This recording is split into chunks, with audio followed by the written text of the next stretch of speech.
Just to get this show rolling. And yes, Coach Avil, Yup. good evening. Good evening. Welcome to the show. Good evening to you. So, Thanks for having me. It's a pleasure. It's a pleasure, man. You're welcome to the channel. I believe this is like we had like that one that live stream that was way back in July, just talking about the Kenya Morans when they're doing the Afrocan. Yep, It's been a while yep. since I've done this type of videos, but hey, I will try to make this something that is going to be consistent. So, Team Kenya, there was that 3x3. I know there was a lot of things leading up into it. Our ladies, they came up with the gold, and the men, the quarterfinals, they got bounced in the quarterfinals. So I've made a couple of videos just talking about this. So that was my take. So with all the things that have happened, how do you view our progression in terms of like Team Kenya? Like, I how mean, do you for look at the let's yeah, like let's talk about the 3-on-3 as you said. For the ladies, like I said in a coaches group, it's a culmination of a long time playing together, right? Like if you look at it, Natalie played 3-on-3 in Uganda with Melissa and Christine, right? When yeah, Kenya yeah, participated in a tournament, I think it was in East African or African Championship, right? We lost in I think yeah, the quarters or semis, something like that, one last shot. So they've been playing this like this is over 3 years ago. So they have been playing together now at club level. Medina, Natalie, Hilda play together. So in the ladies, we've had the right consistency when it comes to building for a result, right? You cannot have a result by changing people all the time. You need to just improve on what they don't have, right? So yeah, and in the ladies league, people should not forget one thing. Medina is a unicorn. Medina is like a Joel Embiid and a Giannis Antetokounmpo and a Jokic, right? Like it's a one in a million that Kenya has in Medina. So having her, Medina is top rebounder in African Club Championships. The last one that was played last year when KPA played, you remember? She was there as a top rebounder. So that shows you her level of dominance when it comes to the game. So we can't remove that. And then you have Mercy, who comes all the way from Lithuania to play. You saw what she was doing, right? So they had elite players. Like to your point, usually like raising the ladies' team, you could say they had elite players. So it was their results follows the caliber of players that they selected, right? yeah. The men, it's not the same thing. We keep switching, changing. It's like we're guessing, right? So why all the changes? Elisha and Brian and those guys did a good job in the U23 African tournament, right? They Yeah, they didn't did. win, they were not perfect, but they did well. So all they needed is a Fahim booster and Odero booster, right? You add with those other two boys, for example, and then you're solid, right? Like just don't change it completely all the time.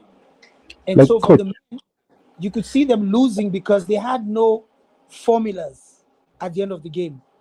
They lost every game at the end. Every game. just to add on to even before even we proceed, we have Steve Oekesa here. Vipi man, Niko poa Abel, siku mingi sana. Niko poa Nderetu, siku mingi, great, great. siku So we're mingi just sana.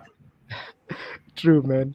So just to keep you up to speed, we were talking. Coach Abel was just taking us through like that 3x3, and just Sijasumbuliwa to finali.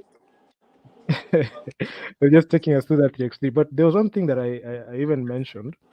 I felt some type of when they left out Elisha on that squad, because even despite like the results that we are having, this guy was just, he was he was putting us afloat. Even I don't want to say we didn't look good in the Nations League, even in the Poland games, but the Nations League we had a huge sample size because there were a couple of we played a lot of games.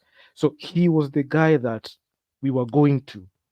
And even if when I saw the final list, I felt like, man, at least we should have had him in there, and also like Brands there. Then we just put in Odero and Fahim like there. If something like that might have happened, okay, I know we can be outsized because like the way Nigeria came at us, that game was quite physical.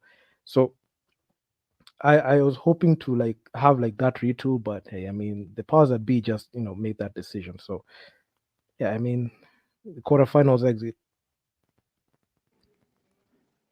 Coach, Steve, are you there? Yeah, I am here. Hey, what do you make about this? The results for the Team Kenya 3x3.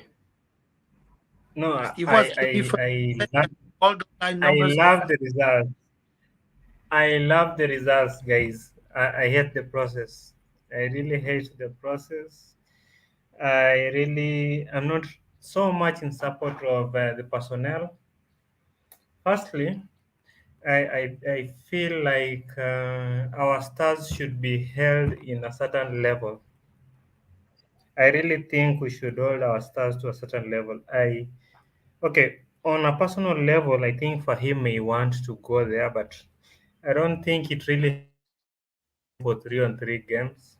He's quite of a star on 5-on-5 games. I would rather have him rested, well rested, good preparation, good focus for his 5-on-5 games. He might actually have a great outing or a great debut into not debut because he's had some international games in his resume, but next year could be one of could be a game changer for him if he manages to go for some international games. Could be a game changer for him. So I don't know why he shifts his focus to 3-on-3. because Why he would want to engage in that venture. I don't think uh, Abel as a scout. I think you're better placed to understand how scouting goes. But I don't know if you'd go to scout in 3-on-3 games. I don't know. I'm not sure my about point is that. this, But because I leave just to that to you. answer your point, yes, just to answer your point on Fahim, and I coached him in Moran, right? He he's playing better in the 3-on-3 than in the 5-on-5. That's the biggest problem, and that's why he's being used in the 3-on-3. His output in the 5-on-5 is very confusing. He's arguably one of the most Yeah, yeah. talented Oh, players in Kenya, I, but he's not playing I, well. I totally, Abel, I totally agree Yes. with you. Hmm. But then I think in this year, his performance has really improved on 5-on-5. Really, really Absolutely. improved. But Absolutely. I would really prefer for him to focus on 5-on-5 But you see, I'll tell you one thing than which is on three you need on to three grasp on. games. I don't think But they do so much. Steve, what you need to grasp is that his performance per Yeah, se is not better. It is that the style of play that Thunder plays, where everybody is outside and they shoot a lot, he thrives because he yeah, can either shoot or sometimes cut to the basket, right? This is not where his yeah, problem yeah, has yeah, been. You understand? Because his problem has been this, right? yeah, With equity, for example, the problem has been because of his talent, we want him to lead and to carry the team. But he cannot do that. yeah, He's thriving in Thunder because in reality he's not the leader. You get it? But he can now yeah. do his He thing. doesn't have that much pressure. Exactly, he can now do his thing. You get it? Trust me, you take him to Morans, they'll say, okay, to Memukona, when you're shooting threes, so now let's draw plays for you. It's not going to work. You get it? He's easier, Yeah, he plays easier as a role player. Let him roam around. He cuts to the basket sometimes, exactly. shoots But sometimes, then, because he's better that way. He's a good player, but he needs to be free, not to be confined, and then you put pressure on him. yeah. So Have yes, Have you you're right. realized one thing that he's really improved in his rebounding? I think that is Yes, one issue that should be really looked into. His rebounding has really improved, and I but you think know why? That's what I'm if saying. But he, listen, Steve-O, yeah, no. Again, yeah, as a scout, he's only rebounding because they play five out. So there's nobody in the paint. So whenever he comes from the weak side action, because they shoot a lot, he's going to rebound a lot. If he plays in a normal 3-2 offense, it's harder because he doesn't fight with big people. But the way Thunder is playing, yeah, there's no big person in the paint because everybody plays outside. Fadi's on top of the 3-point line. So Fadi's man is outside. yeah. So inside is empty. That is why look at their games All carefully right, yeah, when the teams play the zone against them. Go and look back at the games when Equity sat in the zone or even UN sat in the zone. He didn't rebound as much because the posts are below the basket because they're there yeah, standing. sure, So those are the things we have to look at. It's like he plays well in a free flowing game. But I think for Fahim, look, I've coached this kid. like I said, after Tyler, he's supposed to be the next. The thing is, it's him Yeah, to take it up. Even definitely. right now in Sunday, I told you, Garang Ding is Mm. taking more responsibility than him. You get it? Garang is leading the Okay, team, yeah, dribbling the ball, controlling the offense. Garang, how old is he? He's not supposed to control the offense. So he needs to step up at that yeah. level because he's the most talented player from Kenya that is there in the league right now. He is. I agree with you Now, 100%. now, now, Hmm. Hmm. I have these two very interesting takes on Fahim. Okay. This should be my worries. So for me, Fahim is quite slow when it comes to defending guards, and he is quite small when it comes to defending bigs. So where do we have him defensively on 5-on-5? Because Sorry. on 3-on-3, Hmm. you don't get exposed as much on defense Yes. because you're one-on-one. You just bang bang. It's a lot of physicality. You get away with getting physical with people. But then on 5-on-5 is a little bit stricter, so you don't get away with a lot on defense. Exactly, but it's not that he actually does not play physical. That's actually one of his biggest undoing. In 3-on-3, the difference is that he doesn't have to move much to guard somebody. He doesn't have to follow weak side, strong side of play where you're recovering from. It's easier on 3-on-3. We are just standing here. I take 2 steps, I'm inside, 2 steps, I'm outside, 2 steps, I'm inside, 2 steps, I'm outside. So it's easy for him not to be exposed defensively. On 5-on-5, the problem that he has always had is that he doesn't guard the small players well, and the big players bully him physically. And I told him this, he can tell. I told him since I said, take the physical challenge. One of the reasons why in Morans there's always a question mark is because with your height and size, we expect you to pick up the defensive tasks like Tyler does, right? If Yeah, somebody is scoring, Tyler is going to say, give me yeah, that guy. That's what we expect from you. yeah, And you're not doing this, right? I can digress. You see, yeah, Siaji. I have the same problem with Siaji. You see, I tell him, Siaji, you they played the finals of the Street League the other day. Sorry to digress, guys. And Ding kept on shooting Garang, and they're playing a zone. I'm looking at Siaji that, but take responsibility. The series is 1-1, is the last game of the finals. Be the star player. yeah, Star player is not shooting the ball. You take a defensive role. You say, this boy is not shooting one more jump shot in this game. It's me and him. This is where these guys have a problem, okay? Because when it comes to Morans, we get guys from outside the country. We get the elite guys who are locked in. Guys can criticize who they want, Mutoro, whoever. It's fine. But those guys have a dog mentality, okay? And when you go for international tournaments, you must be a dog because those guys are ruthless. okay, I promise you guys, it's not Nyayo Stadium. Those guys are ruthless outside. They work out, they go to the gym, they're ruthless. If you come there with your soft mentality, you think this is Nyayo Stadium and Nairobi West where people don't work out, you get chewed and spat out. So when we see a guy who's not a dog in practice, a lot of people who talk about national team selections, I laugh because I've attended these selections for the last 15 years, okay? The players that you guys are crying about do not perform well in those tryouts, okay? They're absorbed, they're overwhelmed. Okay. I, when I was in Morans, we brought Derek Ochieng, Bramwell, the point guard for Strathmore. Okay, we brought them. I can tell you that they didn't dominate. You understand? Because it's not as easy as you think. You see them in the league playing for their team, and that's very fine. But once these guys have worn the Morans uniform or Lioness, I promise you, it's not the same ball game. You should come and actually attend the practice sessions. You will make the same list 9 times out of 10 as the coaches have made. Because you're going to see the performance and be like, this guy is lying to me in your stadium every day. To some extent, the issue that I have when he says it is that sometimes he says it out of context because I'm like, you didn't actually watch it happening. You might have a point when you're saying only in your stadium, but I need to actually watch them in training to know that even the one that you think should have been there is actually more useless than this one when they're all training. You understand? That is what you must get. Is that once they're all together in one room, Mimi, Stevo, and Deritu, all of a sudden, Stevo is better than us. You get it? But outside there, when we go and play Street League or whatever, Deritu is shining. You get the point. And this is what has been happening to the national yeah, team. So those who don't come for practice only see the results that they saw.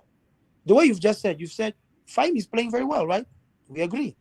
But the yeah, point is, if you show up in a Moran's training, is he dominating the training the way he dominated when he's playing for Thunder is the question. You get the question. That's where even Ariel that we went with, right?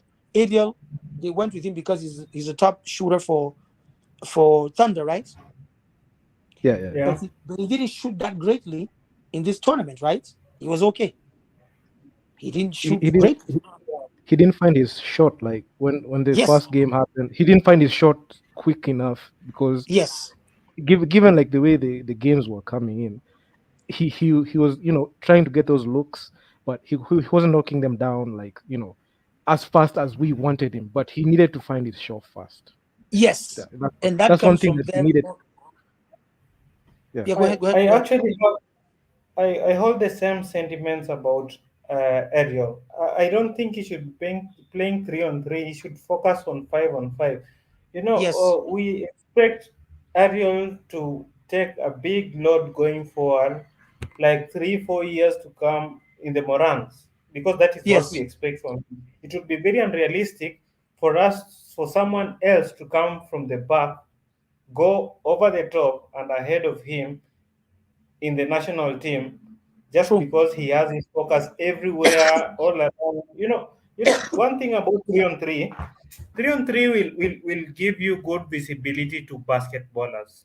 Basketballers will look at you and say, this guy is balling out. But then it doesn't give you enough visibility I agree with you. personally. Yeah. 100%. 100%. As a scout, I'm not scouting 3-on-3 players. I don't care about what they're doing. Those are scratch your boys. I care about 5-on-5 guys. You're very right. If they want to play the Yeah. BAL or go and play outside of Kenya, they have to play 5-on-5 basketball and succeed. Fahim and Ariel are lucky enough. They're playing for Thunder. Maybe Thunder is going to succeed in what they're trying to do this year, even though KPA and EPT still have their word to say. But the point is, God willing, they make it because they'll play in a system that favors them. Because you have to understand, people have to get this. You have to play in a system that favors you. The current system favors Yeah. Ariel Yeah. and Fahim, and it doesn't favor Ken A Washira, for lot. example. Ken Yes. Washira, for True. example, is lost. Griffin Ligari is lost. You get what I'm saying? Griffin is not playing well. He's only playing because of who he is. You get it? But if Yeah. you look at the stats, Alier Moses is playing better at the point guard. Sindio? Yeah. True. Sure. Sure. By Yes, far. he's by far He's he's playing better. So Yeah. because the system, sometimes the system favors.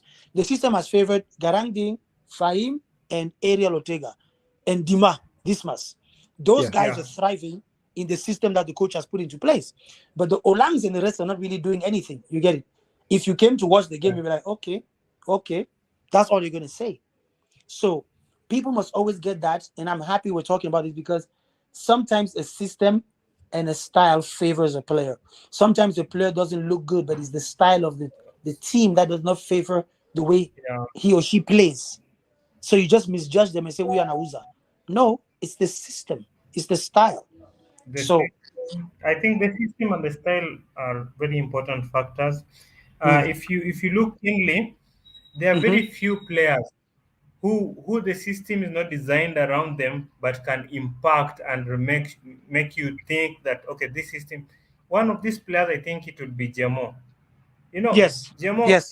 his defensive production is a lot. If you Mhm. just look at any game, there's no plays run for him. He is not okay. He doesn't get that much play time. But then you realize, you need a very important stop. Jemo is there. You Yeah, see, because he he's very understands his job. versatile. He can do a lot. But then, I would ask one question to Mhm. you, Abel and Tunderito. I have not seen Jemo in international games. Whether okay, I think 3-on-3 I once saw him, but then on 5-on-5, very much rarely. Could I get a little bit more insight about it? Because is he not good enough in the trials, or So what let me what let me could be the answer issue? first, Because and I Deruto think can he's go very ahead. good. Huh? Deruto, you want to answer? Go ahead, Abel. I feel like that question. Maybe you can have some context on that one. You can add. Yeah, That there's one is, context yeah. because Jemo, there are different reasons. Like, I may not delve on certain other reasons, but let's talk about when he's on the floor. When he's on the floor, you have to understand the issue is that he doesn't play in the paint. And the way they've been selecting him, even in Thunder, the way they want to play him, he plays at the four usually, right? Stretch four Yeah. or whatnot. So what happens is that him not being physical, so it becomes a trade-off between, okay, if he's in here, like look at it this way. In terms of pecking order, the national team considers that Okal is above him, right? Which Yeah. means they play the same position, they play the exact same position. But Okal is going to focus on his defensive assignment. James still wants to shoot the three, okay, or pull up a mid range. If you look at Okal well with the Morans, particularly, he doesn't shoot a 3 point, okay? He did that with KPA the other day, that's fine. But in Still, Morans, he has never still, done that. I think in the You next get it? games he will be. So in Morans, he'll do it once, but he will not do that the way he did in KPA. So with Yeah. Jemo, I think it's more of an issue of when the coach sees him coming in, he wants him to be very physical because when you see him in the local league, like you said, Steve-O, he's so physical. He gets the defensive stops when you need them. He's the guy with the big block or the big rebound. But he's like 70 pounds lighter than the guys that are playing in the paint when now we cross borders. You get it? So it's not the same thing. It takes a toll on you. So I think to me, when it comes to basketball wise, I think that's what they look at. If I was the coach, he'll definitely be on my team because I think he has great motor skills. He's a hustler and he's a reliable player, right? You can rely on him to take rebounds and to block shots, or at least to try, because he doesn't tire from trying. But I'm not the coach. So I'm just talking about what I've seen during the games. I think that's what they're judging. Hence, and then lastly, I think himself, I don't know that he has heavy interest at this point in playing it. I don't know. Some of these players sometimes, you know, the experience I've had here is that there are a lot of players who have refused to play for the national team, but their friends don't know. And their friends talk about it and get pissed off every day. Like, why are you not calling Steve-O? Steve-O has said he's not playing. So I don't know if he said he's not playing also. I wouldn't know. I wouldn't. But I'm just saying, Like I've seen it Oh, happening with players here who have said they're not playing. I've been there when we call players to play. We call you Steve-O, and Steve-O doesn't pick up. You send a message, come for practice, he doesn't pick up. But his friends on Facebook say, you're not selecting Steve-O. But Steve-O has the letter. He's refusing to pick. He says he's not coming. But Steve-O's friend is on Facebook and Instagram saying, people are fake, you're not selecting Steve-O. So that's what I'm saying. You can't remove that also from the equation. We have very weird players in our league who decide they're not playing for the longest time. And you will not know because they'll never tell you. They always hide, as you know, act like Awana Shida, but I don't do Omekata. like like oh, even like even to add on to that, like Jimo was on the list, like for the Afrocan, like his name was Yes. there. So like yeah, sure. there's not. Yes, it was I there. feel the federation or even the officials who are selecting. There's not much they can do if they don't if don't both parties don't like communicate. Mm. It's not gonna work. It's not Okay. gonna happen. Right? Okay, Okay. so There's one thing I'd like. Oh, sorry. oh, Uh, go ahead, Steve. there's one thing I'd like to throw to the both of you. So my take on Jemo is really really unpredictable on offense, and that would really be something that could bring you problems in the national team because you don't have that much time to train, that much time to learn tendencies and all that. I think that is one of the things I would think coaches would really be scared about Jemo because Jemo is coming up with the ball. You expect him to give a handoff. He fakes the handoff. He goes for a layup. This time, you expect him to shoot. He is giving out the handoff. I think his unpredictability on offense would really hurt his stock on the national team. But then I would 100%. also love to see a coach who would be able to tame his bad habits and bring out his positivities because I really think we should like have him once, at least once, on a high level, so that we can really say, okay, But he has I've played. been having this guy, and he would not really have the top. Yeah. But he has played. But he has played with Morans. Okay, He has played. he's played once, but then I think right now he's like getting to his peak or a little bit past his peak. I don't know how old you Uh, think would he really would is, be though. no. Okay, I don't really go for the age when it comes to our national team and the local league Hmm. because it is very. I can say the peak is you cannot. It's really unpredictable to know. Is it the No, I age meant in that really terms of influences? the progression and change. I meant in terms of your statement of a coach who Yeah. can change some of his character. Oh, And I'm like, oh, yeah, that's what I'm yeah. saying. I Like, I think, don't know yeah, if they can change that. It's only him who can yeah. change it That to that go is back. challenging. It's only him who can That is change it. Like you see in 20 Thunder, you can realize it's a bit more disciplined. You understand? yeah. Maybe because of the structure and the remuneration. I don't know. You get it. So But maybe if you look that can happen. keenly, if you look keenly, you would find Mm. he still has his unpredictable tendencies. No, now You'd find sometimes, in terms of the game, I'm with you yeah, 100%. That's his biggest flaw. He's not yeah, consistent with the way of playing on offense. He's always trying to go yeah, towards his instincts. So sometimes I can backfire on him. Like there are times he has tried to pull up a three for no reason. He has tried to go and pull up a mid range for no reason. Yet the same play yeah, call was called. The handoff was still available, but he refused to give it. He felt this one I can step back. So yes, he gets carried yeah. away offensively sometimes. He decides that I got this. So I've seen something. You're I right. would, Yes, I would like that's to a good see him point. one time. Hmm. I would like to see him one time with top talent to see how is it. Have we been making a mistake or is it just okay? So I would like to see that very much.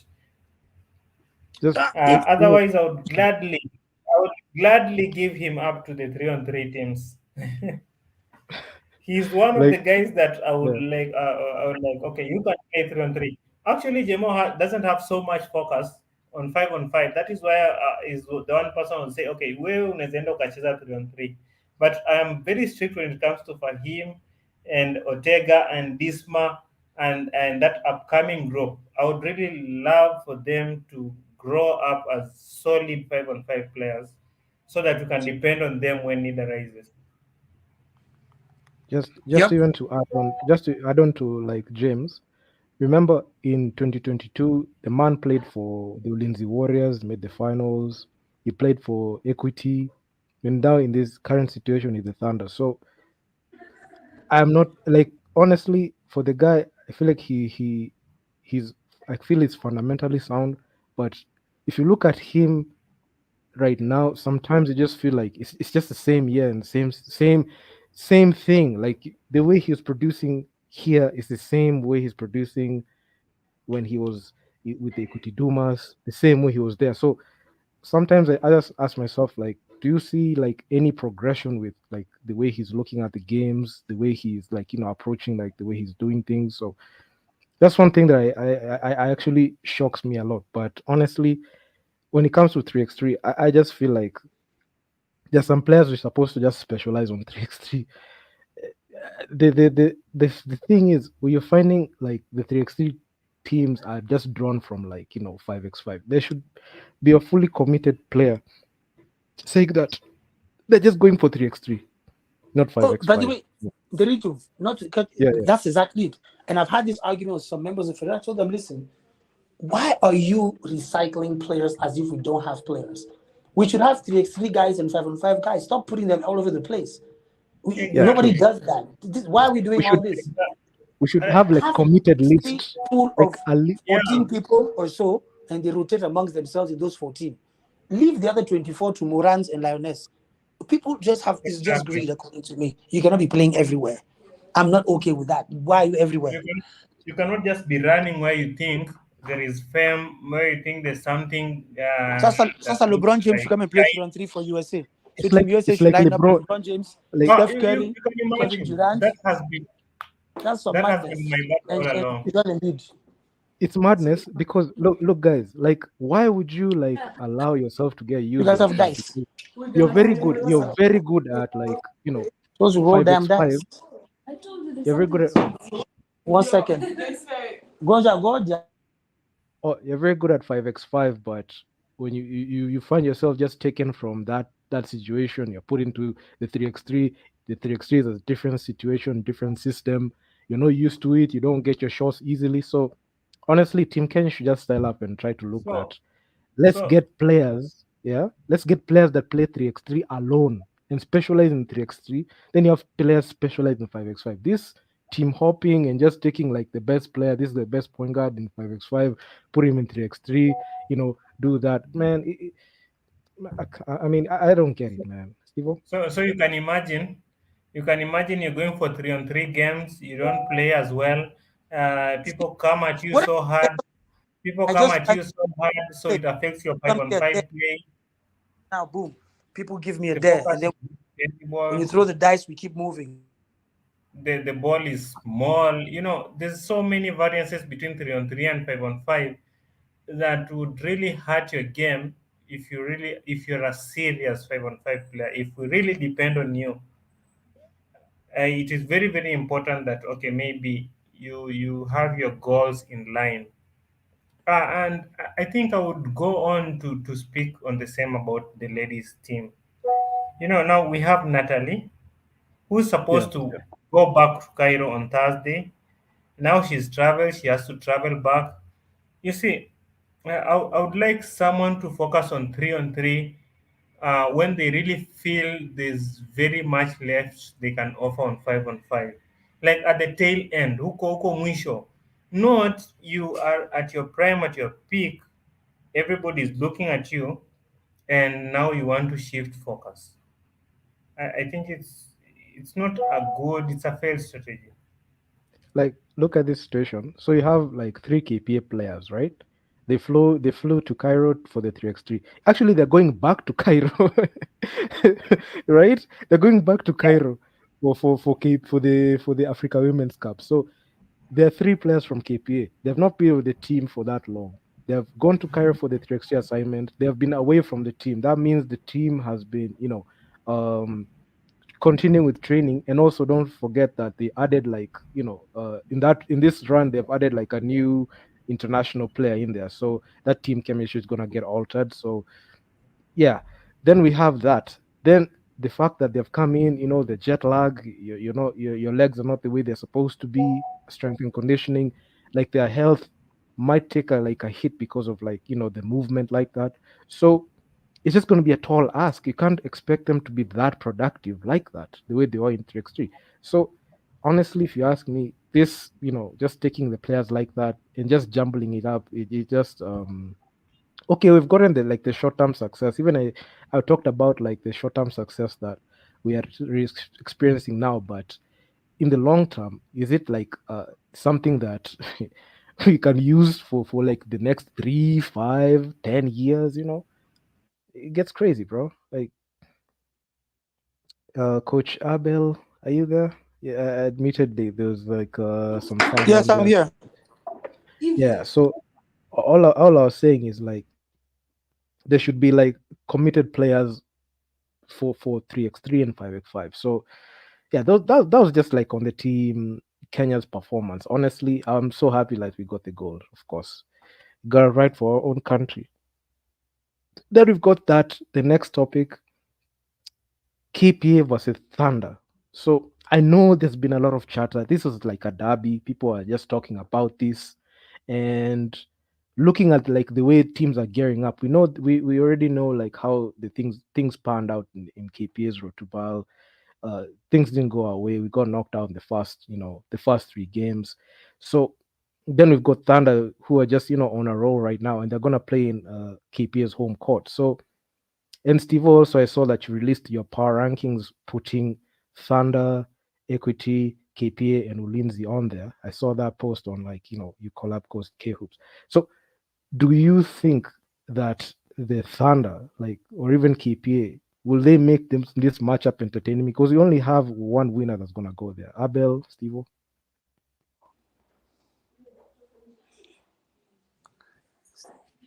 Ivo, you ready, or you want me to talk? Uh, No, this is okay. usually, let me go first. I think this is usually a very passionate issue to me when you're coming to the coast. I think I am very, very much interested in what you're coming to do at the coast. First, I think Abel, today, early in the day, we were talking about electric. Electric's trouble started at the coast. I think he was seriously demoralized. He performed very well. He was really gunning for MVP. And then when he came to the coast, he was just shut down. And it really affected, I think it affected his psyche. I've not seen him play well since then. So I would say the same about Fahim and Disma. Unfortunately, Fahim and Disma had been playing so well last year till they got to the coast. The coast is usually very rough. It's hot. The gym is like burning. It's very, very hot inside there. You getting dehydrated so much. Uh, the fans are not friendly, not at all. The court is big, much bigger than Nyayo. And the guys there, the defense is just tough. It is hostile environment. I would like to see if Fahim and Disma can handle the heat. Now, moving to Ortega, I don't think Ortega can handle the heat. Straight off the bat, he is not fast enough to deal with that gym yet. I don't think he will get space to get his shots off. I actually think KPA would really make not really light work, but I think KPA will win this one. They might lose maybe in Nairobi at Nyayo, but then at Makanda, I think the environment is way too hostile. I think the people who will be able to step up to the occasion could be Fade, Griffo, these guys who know that court, these guys who have played in that court for quite a while and are conversant with the hostile environment. But these new guys, I'm telling you, it's going to be trouble. Alier is going to have trouble. I don't think he's going to enjoy the game. He will come out of coast a very sad person. So for KPA, I think KPA will really rely on their defense. Their defense is their identity. They will really, really dominate because of their defense. Oh, another guy who might be able to do well in cost is Ken Washira, whom I'm not sure if he'll get enough minutes because Ken Washira is familiar with the environment. He's been there. I'm sure he can take up the task. But then these new guys, young guys, I think the coach has to be wise. It might really hurt their esteem. It's going to be rough there. And KP are ready. They are waiting for. like They've been waiting for this matchup. like Stevo. Just before I Coach like Abel, the you take. get Deritu, can I Stevo. talk now? Wait before Abel too. You carry on. I just Hello, want to ask Stevo. I moderator. just want to ask you. I just want to ask Stevo. We can hear you. I just want to Go ask ahead. Ask. Stevo this. Yes. The thing is, Stevo, we have Yeah. the Thunder. The Thunder going to bring like they're going to roll out every single player in there. Like they're gonna carry. I'm pretty sure they're going to carry like the whole 9 yards. Everybody is gonna be there in KP. Everybody is gonna be there on paper. Just even before even you go into court, just on paper, who has like quality players in there? Like okay, I know there's that variable of Okay. like the environment, but on paper, Maybe like who on who do you who paper, do you look who do you look at and you say that this roster on is good? paper, I can tell you for a fact that anybody who knows average basketball, that Thunder is way more skilled, talented, loaded than KPA. But then the challenge comes where you only have to play about 8 or 9 guys. You can imagine, you're not going to play 12 guys. I'm very sure of that. You're not going to play 12 guys in this game. You're going to play 8 or 9 guys. Now, these guys, you have to choose the best of the best who are ready for the moment. And it's not going to be easy. I can tell you. And also, there's also the factor of officiating. There's also the factor of coaching.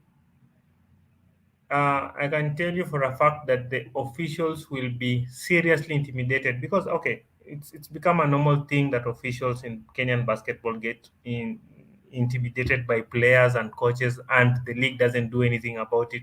It's like a normal thing. It's like you can see a player having an exchange with the ref for like 30 seconds to 1 minute. It's not a big issue. It's a normal thing. So you can imagine the intimidation these officials are going to get at the cost from the fans, from the coaches. It's going to be rough, and then that tilts the scales so much. You can imagine the technical bench. Okay, Thunder have a new coach, the white guy. I don't think he manages this one. This one is going to be a tough one for him. He's not going to be able to match up the mind tricks that KPA is going to run. KPA is going to bring the whole bench, the whole ideas, the whole everything, and they're going just to win technically, and they're going to be rough and very physical to those Thunder guys. Uh, I okay, think that is all for me about the issue. Coach Abel, on that situation, KPA Thunder, KPA home court. They have to defend home court. What's your take on this matchup Yeah, I specifically? got a couple of points. Sorry, it's gonna be a whole biography. Let's start Ah, very slowly. Let's start okay, very slowly because I've analyzed okay. this game. Let's start slowly. Let's start with purely on how both teams play. KPA is a machine at home. Okay, they're galvanized by the crowd, as Steve said. When you come from Nairobi, you will hate the calls sometimes. I don't think they're biased. You just hate the calls because sometimes you get calls in Nairobi and it looks okay to you. It's very hostile. The heat is disconcerting. So even their coach is not going to like the heat he's going to receive from Thunder. So the first thing they'll have to withstand is that wave. Because knowing how KPA behaves at home, just like what they did with Equity in the finals, they will come out swinging from tip off. It'll be a very fast paced game. You have a couple of matchup issues because KPA is a stronger defensive team. JMO, he could be listening to this, but hey, numbers don't lie. Steve, you're saying numbers lie? No, they don't. JMO does not perform well against Joe Byron, so he has to go to Mombasa and prove us wrong. In the finals, if you look at it carefully, when he met with Joe Byron, it was a shit show. Sorry, pardon my French. Yet he That's okay. was elite. He was elite before meeting him, if you recall. In Mombasa, it was worse. Was even missing free throws, air balls. It didn't make any sense. So he's going to have the same matchup problem, right? At the guards level, KPS guards are extremely defensive. Ortega, Griffin are not the greatest defensive guys. Dima tries. Ken Washira defends, but like you said, we don't know how many minutes he's going to play. Ding, not really. Alia, yes, he plays defense. So now the issue comes down. Sorry, give me 1 second. The issue the issue comes down to whether Thunder can stay sober to operate. I'll go back to the game against Equity Hawks. Dumas, sorry. And I'll say Dumas only had Bosiri as an offensive player, right? And they were really tough defensively. And Thunder seemed to be rattled. And the game came back to a 2 point game. Now, people will say the referees did this, but the referees can do the same thing in Mombasa. They can decide to ignore calls and allow them to be roughed up. Now, KPA has more offensive players than Equity, okay? Because Odera can go on offense, Lennox can do it, Toby can do it, Joe Byron can do it. Like Mato is unstoppable below the rim. When I analyze the game, I say, okay, who's going to actually guard Mato? Is it Fade? Is it Jemo? Like, what is going to really happen? How are they going to operate in terms of, because Mato is very physical down low, he draws a lot of fouls. Okay, I can see Nick is back. So the paint is Shivachi, like the paint is stacked in KPA, which means that even though Thunder is a shooting team, and you mentioned earlier, Steve, Fahim takes rebounds, but he's not going to take those offensive boards because the paint with Haidara, the paint is covered in regards to collecting defensive rebounds and running transition. I'm not giving a scouting report for both teams, but they can have it because KP's advantage will be defensive rebounds, push the ball in transition.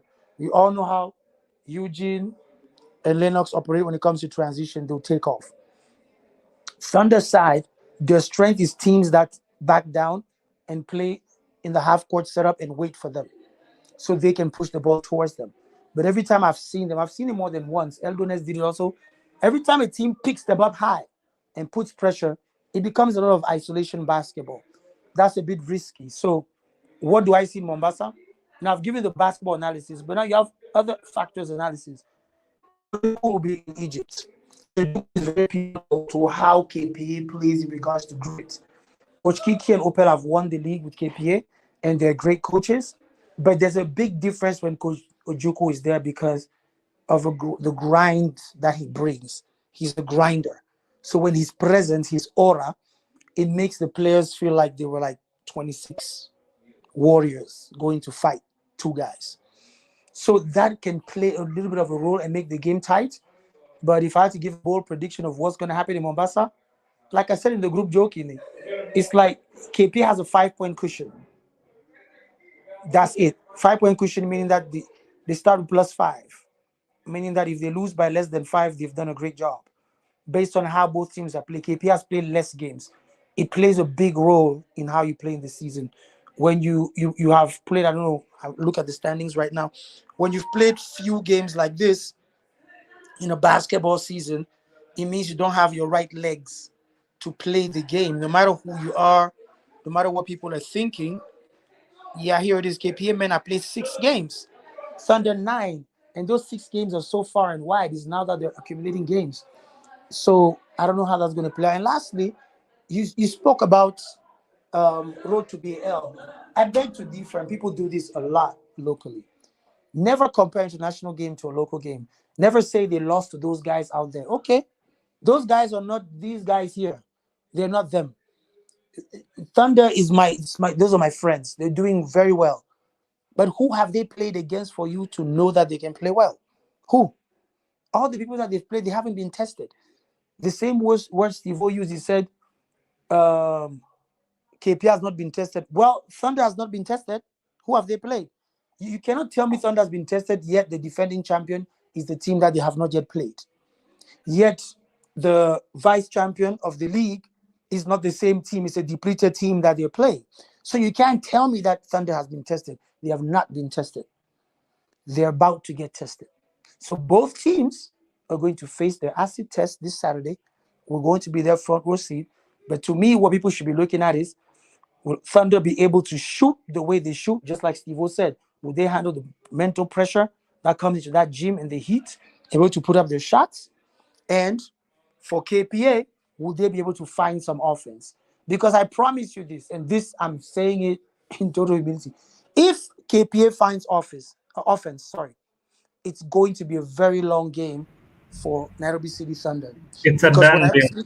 yes, because Nairobi City Thunder, what they've not faced is offense. They've not faced a team that can respond. Like I said, when Bosire, which was disappointing to me, and I hope the Thunder guys are listening, it was crazy to me that the Bosire could go coast to coast alone, Steve O, and score more than one time. Okay? Coast to Yeah. coast, dribbling up the floor. That's dangerous because we all know, Eugene. Eugene, You that's know his bread and Eugene butter. and Lennox, and you know Joe Yes, Byron. yes, Eugene, Joe Biden. Joe Biden is going to do it. Now, who's the big who's going to be chasing him? Like, this is why I'm a bit shaky. Thunder has a beautiful flamboyant style, and KP has a rugged, old school, tough style. Both together is going to be a beautiful game.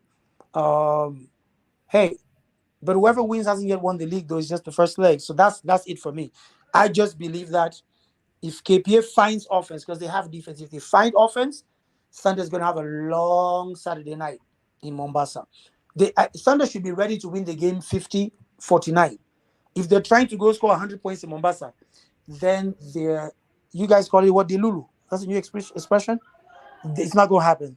They will not score Mhm. 100 points in Mombasa. That I can bet anything with anybody. They cannot score Like 100 points in Mombasa.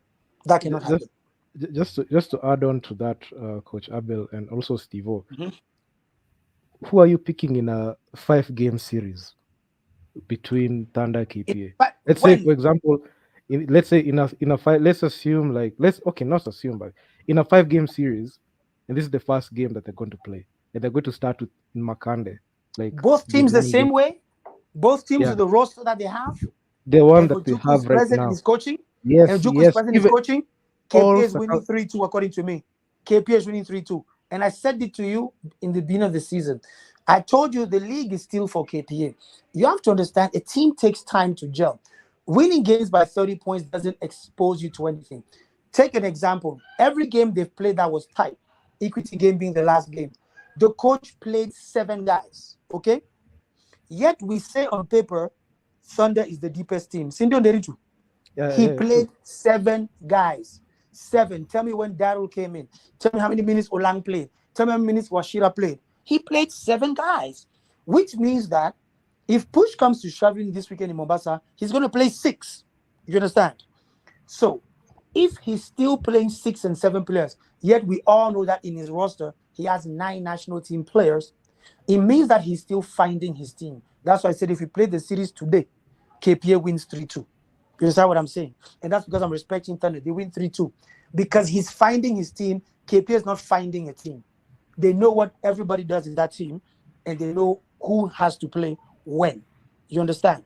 So that is the only thing that I'll say. If you said today, I'll tell you that KPA will win the series 3-2. Now, by the end of the season, that's a different ballgame. You'll have more games. You've been tested. I promise you, Equity is coming back with a bang. Udinese is going to pick up the socks, lift up their socks. So it's going to No, be they're different in the not. second. Huh? Ulinzi are not going to pick up any socks. They don't have a shooting guard. They can't play basketball. It's going to be They do. tough. Brian is a great shooting guard. Brian is a very good shooting guard. Brian Joka is a very good shooting guard. I don't know if you don't watch the games, but he's a very good shooting guard. He's fine. He's just a bit Uh, immature for now, but he'll be fine. exactly. He'll Okay, be that fine. that will be like next year. But No, not Steve, this year anymore. He can still Yeah. do it this year. When Mutoro came to the Premier League, he didn't do it. He did it immediately. He can do it. No, He can do it. no. It's just the coach should trust him and put him on the floor. Exactly. So, yeah, for Ulinzi, I think I have that issue with them. Very big issue. Coach putting people in the right positions. Now, when I go to the question which they did to us, 5 game series, I would say if we're having a 5 game series, this one in the weekend is game one. If KPA wins, he wins 3-0. Now, if Thunder wins, it might go 3-2 KPA's favor. Now, why do I say so? We have players whom Thunder really depends on, and that is Disma, Ortega, Fahim. If Fahim and Disma lose in Makande this weekend, it will going to be a very big hit on their confidence because Fahim has never been able, never. It will just be like a mountain growing bigger and say, okay, I can't beat these guys. I can't beat these guys. The same will be for Disma. Disma could not even get a shot off last time he played KPA. After all the hype and all the everything, he performed very well with other against other teams in the league.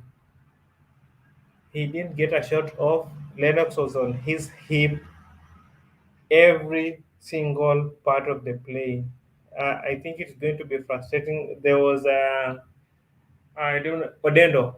Odendo was just roughing him up. He was just hitting him left, right, and center. It was just blow elbow after elbow.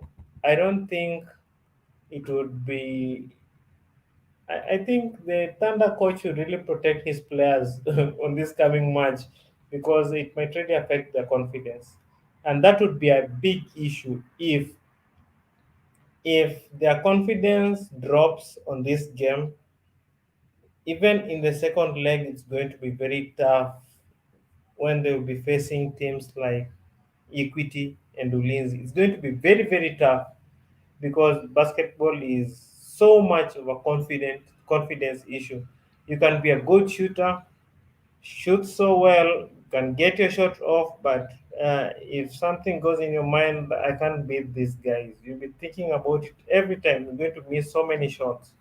So I'm waiting to see how these three specific guys perform because I'm Steve, not worried about Grifo. Grifo is a baller. Steve, I've got Yeah. one thing to just to add on to what you're saying.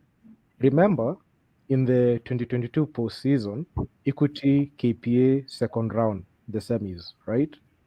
Yeah, KPA went down 0-2 to Equity. Equity Dumas were up 2-0 on KPA. They only needed one game. And remember, yeah, Fahim was there. Fahim blew a yeah, 3-0, 2-0 lead, 2-0 series lead there. yeah, You remember? So yeah, remember, so just to say this, if he hasn't conquered his demons then, and even he has not been able to conquer those demons even in the finals, because Fahim played for the Equity Dumas last finals, right? He's not been able yeah, to conquer that demon. If he fails to be able to, like, even if doesn't matter, even if Thunder lose, but he's not been able to find like the way that he's supposed to play in that situation, I feel like it can be like it can have a domino effect to like the whole season, the way he plays out, the way they're gonna finish the whole season. So putting right. those variables there, like, it just makes it, uh high priority for him to, like, get his game right on that, right? Yeah, he's the one guy I'm really watching. He has to Could be able to beat guys. He has to be able to beat guys who are smaller than him. He has to be able to beat guys who are slower than him. People who are smaller and people who are slower, he has to be able to beat them. He has not shown his ability to beat them on a high level. This is his ultimate test. Yeah, I mean, I've seen that this guy has, he has good upside, but when it comes to like the output on the court, I mean, it's a question. There's a question mark on there. So just even like looking at these matchups specifically, I'm not sure how, like, if this coach, if the Thunder coach has not figured out his best team and looking at how he's going to match up against KP. I know they have been showing us on their social media that they do scouting reports. They check out the film. They better check out, like, they should be able to, like, at least look at, even like, even I mentioned like the road to ball. They can try to, like, look at that as well, so they can use that, like, they can use that as, like, something that they can, like, a base that they can work on, because KP have not been able to, like, play a lot of games in the regular season. So who has, like, the mental edge? I know this question, KPA by it can far. have like, a lot of, KP are the defending champions. Equity, like, no, not Equity. The Thunder are like hot in there. Like, they have not been, battle tested like that. And also, not to Also, mention, KP are coming from like, that road to Ball campaign, which was, those 3 games were strenuous, given like who they were facing: Dynamo, Elan Cotton, Pazi, different environment. So will also, this? Yeah, go ahead, go ahead. also, narrator, there's this one thing I would like for you to observe in the weekend. I Okay. can tell you Ortega is not going to be able to bring that ball up the court. If Lennox or Gary is playing defense on him, he's not going to be able to do that. He dribbles while he's halfway up. He doesn't go low when he's dribbling the ball. He's not good with the first step. Lennox or Gary are going to chew him up. It's not going to be pretty. It's not going to And be al- and al- pretty. and He also should. Eugene in there. Yeah. Yeah, I can assure you the only way to save Ortega on this one is to have him as a shooting guard, as a pure shooting guard. That way he would really make some damage. But bringing the ball up as the number one, that would be a colossal damage. It will be ugly. That I'm sure about. I mean, I'm just waiting to see, like, how that game is going to pan out, because it has been a very highly anticipated game. I remember when the, like, season came back, people are just looking at the calendar, just looking at that game, when are KP and Thunder playing, because they saw, like, there's so much, like, uh talk, and especially chatter, especially when it comes to this game. So yeah, I mean, it's just a tough one to call. If And this is a question, Abel, Stevo. Let's say you have, like, 5 Gs, 5,000 bob. Who are you putting, like, and you can only pick one, KP or Thunder. Who are you putting your 5,000 bob on? He was Easy taking all of it, KPA. Easy. and the odds are like 1.25. The Thunder are Yeah. like 8.02. Come on, I'm putting the money on KPA. I don't know. I don't know. But you have to twist the odds to my favor, man.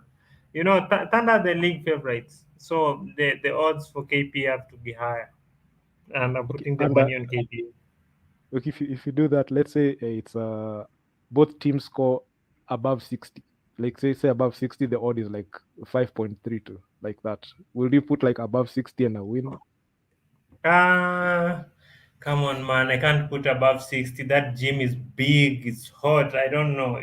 Those guys are not going to. But I don't know how Bosire does it. Have you realized that Bosire really, really scores on that court? I don't know how he does it, but then He the he played amount for of KPA. Dude yeah, played yeah, for KPA. he Yeah, actually okay. Derito, let me yeah. tell you one interesting thing. So when Bosire used to play for KPN, they used to like come on Thursday or Friday. Then when they have a game in the weekend, so this guy doesn't even train as hard. And I'm like, okay, this guy is here for 2 days. The 2 days where he's just learning the plays, just going through simple drills. How does he manage the physicality to run around the court for the whole game? I Uh, don't know how he does it because he really scores on that court. He plays very, very well on that court, and it's really big. It beats everybody. Steve, this is a guy. We're talking about a guy that has three-peated with KPA, bro. Like, he knows Yeah, that court, man. Like, he has three championships in there, so he knows his stuff, and he's a four-time champion, so KBF champion. So looking at that matchup, man, it's actually, man, it's you going could to be massive. some people can go on the side of KPA, some people can talk about the Thunder, but man, we just have to like just wait to see that. So we just have to wait to see that because it's so tough to call. I know I I'm can't sometimes wait, I'm able to man. call. I Yeah. can't wait. I can't wait. On Monday, I'll be coming in hot and very hard at the foul and one guys. I won't spare them. I'm not going to spare any smoke because on Monday it's going to be really, really tough for them. They're releasing the episode then. No, no, Monday is not going to be a nice day for them because They've- they are very sure they're going to win this thing. And I really think it's going to be a battle. If these guys really win, it's because KPA won't be able to find their offense. And KPA are heavily reliant on Eugene for offense. There are short stints for Lennox on offense, and then there's heavy reliance on Job for offense. yeah. So there's two guys whom you really know I'm going to get this from them on offense. But then if those two guys cannot do anything on that day, then that means we have to rely on Lennox because Lennox is heavily a playmaker and KPA not much as a scorer. So if these guys don't manage to get their offense, the two guys, Job and Eugene, the Thunder might get something. They might get something, but if Lennox and Lennox is he shows up in big games. He's not that much of a scorer, but then when it comes to big games, the dude shows up big time. So if he gets his offense and Eugene is on and Byron is on, man, it Honestly, will be ugly on Monday. honestly, Steve, what I can say is I know the fallen one guys like they've given like Thunder the league, but I feel it's too soon. But one thing I must say is this, right? Yeah, I feel like KPA have the mental edge on Thunder, and I'm just going to use the Rotubal campaign. It was frustrating like the way things panned out, and I know yeah, this it's just and I've looked at like even like last year, even this is based on like data I've seen. If you look at the matchups that they had after their Rotubal in 2022, that was last year. yeah, They didn't. I think they only lost a single game. I think they lost a single game already. Yeah, they lost only a single game or two games, but they were yeah. literally railing teams. They were railing teams after that.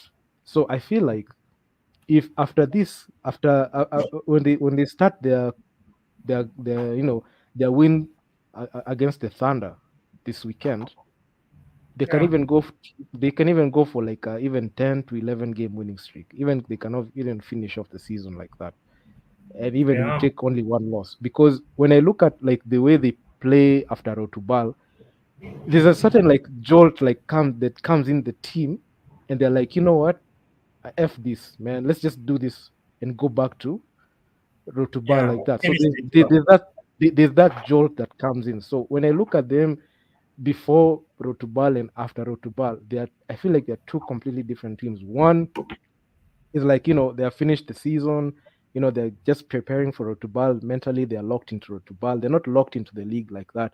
But after Rotubal, and like they've had like, that result that came up like that, it's like a switch that gets flipped in there, and they're just, destroying teams. I feel like they can even go to on a run like the way the Thunder have been destroying teams. So that's one thing that I've seen. So yeah, I mean, KPA, man.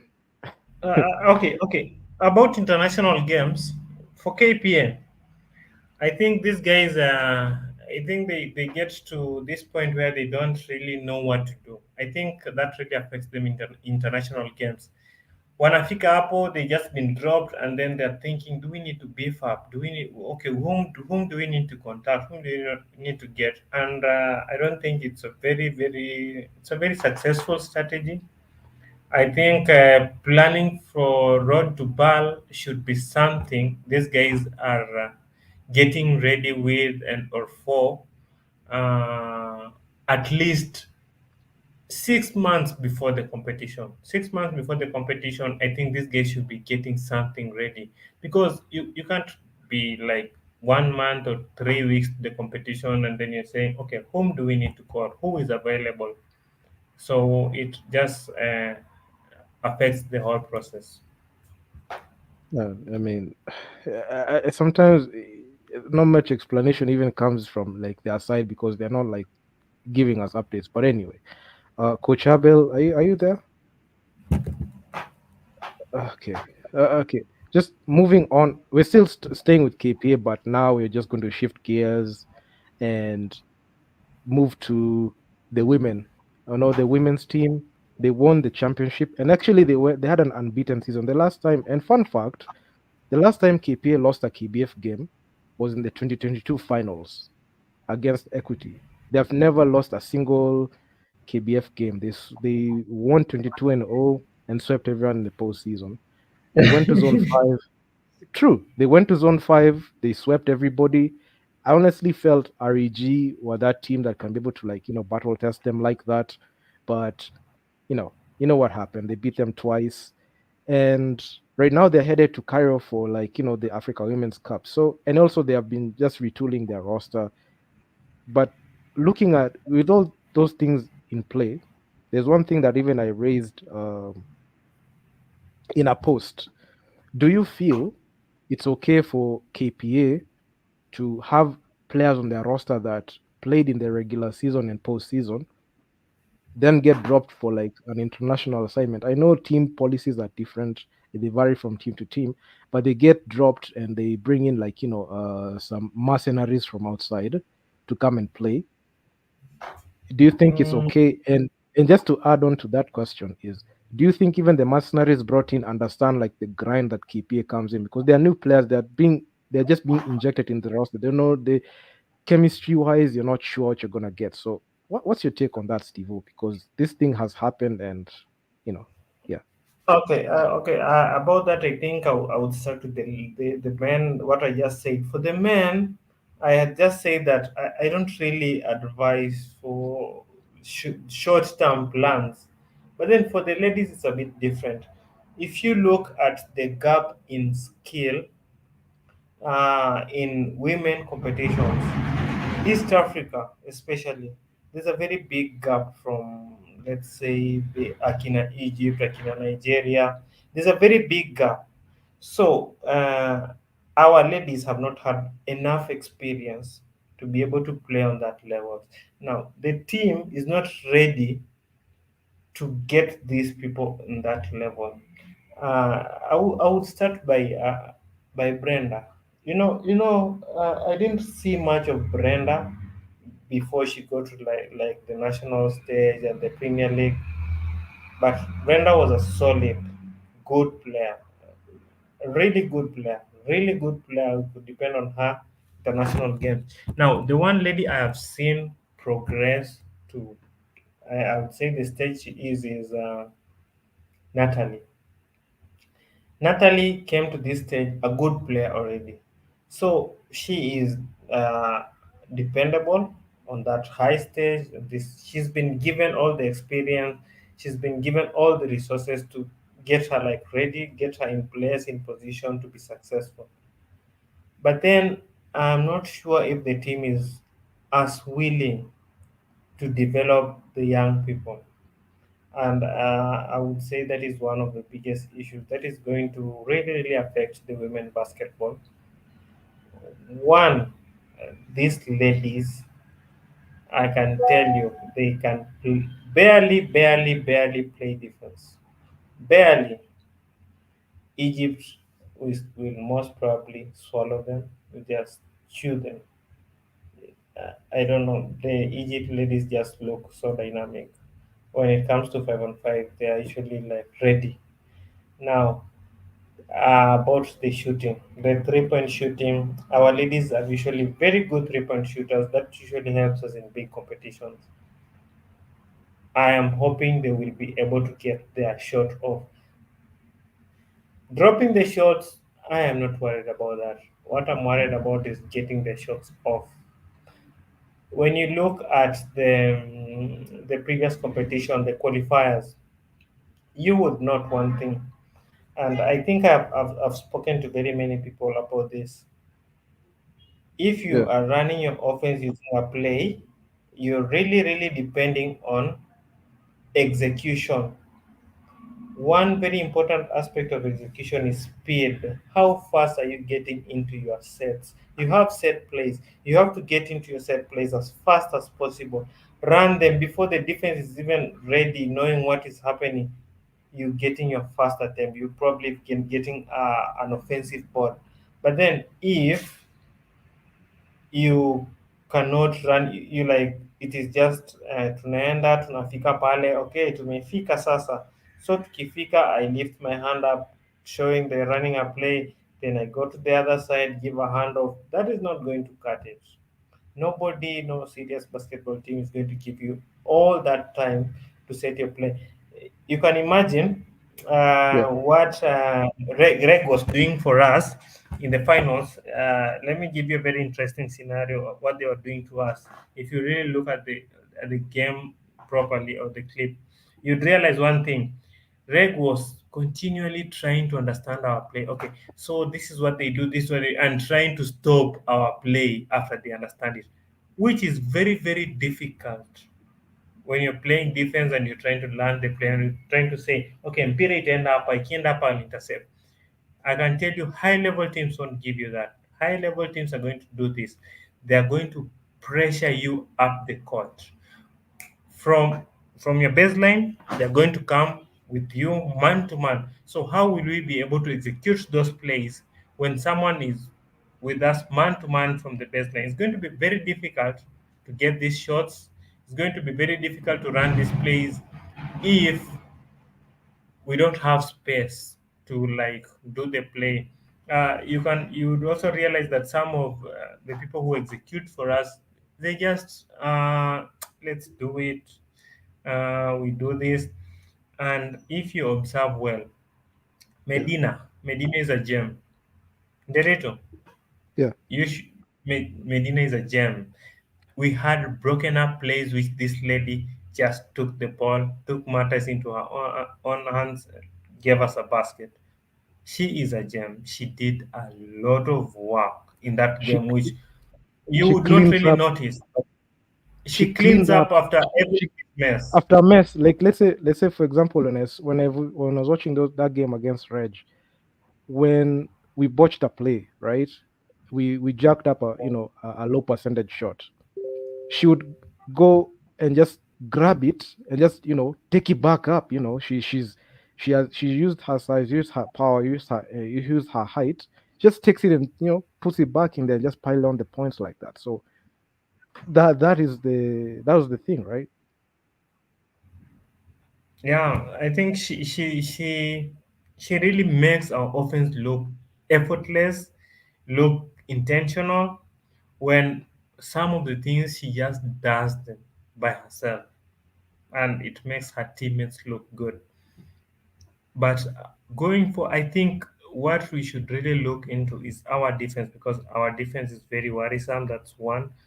Two, one very important issue we should look into is how fast we get into our place, how fast we get into our set place. Because we came from a competition where really everybody was waiting for us to do stuff on offense. That is not going to happen. I don't think anybody is going to let us give us time to prepare and figure out what we want to do on offense. So that is something I'll be looking into so much. Stevo, the KPA played in the Africa Women's Cup 2022. That was last year, I believe no end of November, December. And the teams that they Mm. matched up against, the zone one, zone two, zone three, zone four teams, were really schooling us. They really took us to school. Like, and when I look back at those games, I made my own game analysis and published them on this channel. When I looked at those games, right? Even you can take a play from that game and put it side by side with the plays that you've seen in zone five, and there's no difference. Yeah, It's the same thing. yeah, The thing that I question much is, okay, yeah. we have won zone five, and given like the zone five basketball is not as competitive, I know we're just going to steamroll. The same way KPN Equity steamrolled. We had a podium finish for both teams. So the thing is that I keep asking myself is there any progression or talent development when it comes to like even like the coaching staff? Does the coaching staff, even the coach, know how to design plays based on a matchup that is given? Because you cannot play the same way against every single team, because that's what I've seen with KPA basketball. Every single game is the same when it comes to the women's team. Okay, let's who do we defer to? Okay, the shot is not coming from Natalie. Who do we go to? We go to the next option. We try Medina. The team figures out that you're feeding Medina the ball. They put the best guard Yeah. on her, or they put the best forward on her, takes her out of the game. What do we have left? We can't shoot the three ball. We can't make like good plays to draw like good shots. We get found out like that. So will that happen again? Because the same thing that happened last year Ah, might even happen this year again. So yeah. I really have I have a lot of faith in the coaching stuff about creating plays, but I really have much less faith in the guys executing the plays. I think the guys are in a state where you have to give them one play. You just have to give them. Okay, I think it's been something that has been so much instilled in us. You can, for example, you can look at KPA men. KPA men have one play which they run the whole season. One play, one single damn play. It has some it has some options, different options, variations. It's basically one play. It's a skeleton. It's just one skeleton, and then there's a lot of flesh and fill-ups all around. So I don't know. I think it is the guys executing. Can you put a lot into their minds? Uh, I think we have to do a lot of film. A lot of film. That is one thing I would really want to see more of in our local basketball. Watch a lot of film. Watch a lot of your mistakes. Games are played and guys just okay. Hiyo tumemalizana, throw it to the trash can. Watch a lot of film. Watch a lot of execution. There's this one thing about to take you back a little bit. Thunder have this one nice play. The ball goes to the left, and then there is a screen. The guy was running that play by that time. the guy who was the screener was Washira, and this guy just went there casually. I think there is a highlight of that play. I will pull it up for you and show you. Okay. So this guy goes there casually. You're supposed to set a screen so that someone can get open and get a shot off. But this guy is just going there. Okay, this is just a process that I have to go through and finish. Anaenda anapita, anasimama ile side yake akingoja okay mpira itaanguka kwa mkono wangu. Very, very poor execution. I think that is why we need to watch a lot of tape. KPA, I think this time remaining before the games, they should just go down, go sit, watch their games, watch their previous games, look into their mistakes. Okay, hapa tulifanya hivi. Will this cut it in the next level? Hapa tulifanya hivi. Will this cut it in the next level? Juu hakuna ujanja mingi. They just have to learn how to kufunga hizo loopholes because you're not going to hope that Egypt plays badly. You're not going to hope that any of the teams you're going to meet plays badly. We're going to Like, win by how well we do our stuff. like Egypt is the team that schooled us in Zone 5 in the Africa Women's Cup was a sporting from Egypt, and they did it so effortlessly. It's like they knew, it's like they knew what they saw. It's KPA was like, ah man, easy team. They were just going so easily. Easy money, light work. They were like, the thing is, the crazy thing about a Sporting versus KPA last year, they didn't even have to go out of first gear to beat us. Like I'm telling you, like they were just gear one. They just at gear one, That is and we what are playing happens at when gear. things come for you. They didn't even move at gear one. We were playing at gear 5, but them they were just gear one, and they're just Yeah, beating one us. light work. Uh, yeah, I that's mean that going to was, be a challenge. It's going to be a big challenge. man. I mean there's so much, man. But hey, I mean there's so much excitement, especially finishing off the year. This is the last FIBA tournament. It was this 3x3, then this Africa Women's Cup. Then we just close out the year and Yeah, just close just close out the year strong, man. I mean, there's just so much that has happened this year alone. Because we, if I was even thinking of just highlighting like even in a video, just talking about like what has happened throughout the whole year because yeah, we've had so sure. many things. Give a summary.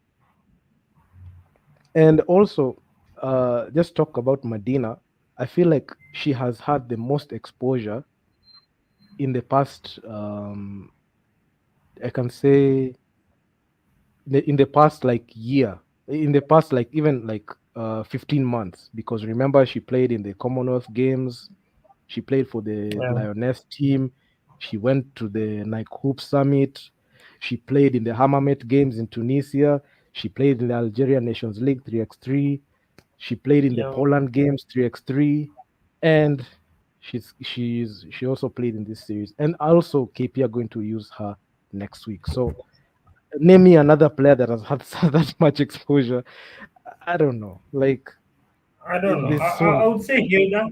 I would say Hilda. Has a quite a wealth of exposure when it comes to international games. I remember at one point in time she was the 3 point champion. Can you remember African 3 point champion? I think she was at one point in time, right? yeah, and also she played in the Commonwealth Games last year. So yeah, I mean, Exactly. even Fahim, the player that you're talking about, played in the Yeah. Commonwealth Games. He was there in the 3x3. So man, the players, even when you even like you bring them up and you're talking about them, we Yeah. have so much data on them, both film wise, statistics, all the whole 9 yards. We have everything.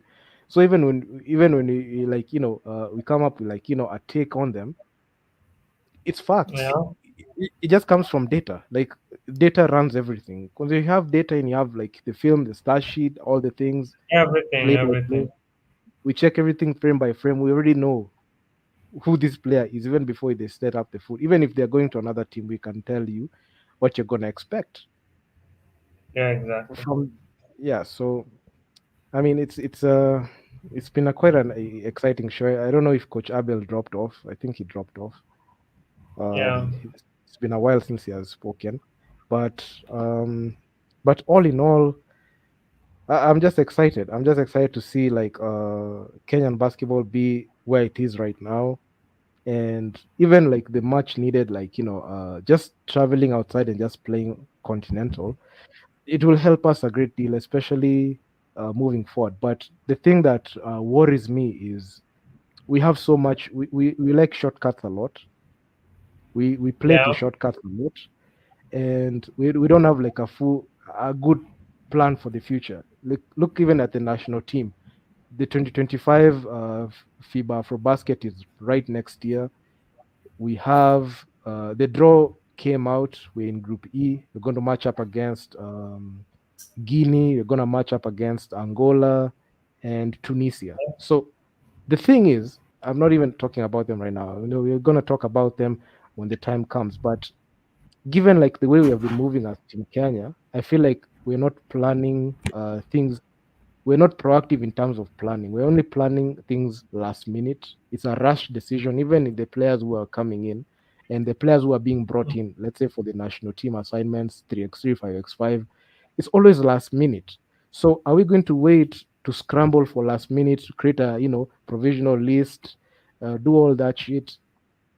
Then after we have done all that, we put in the players there. They give us that result.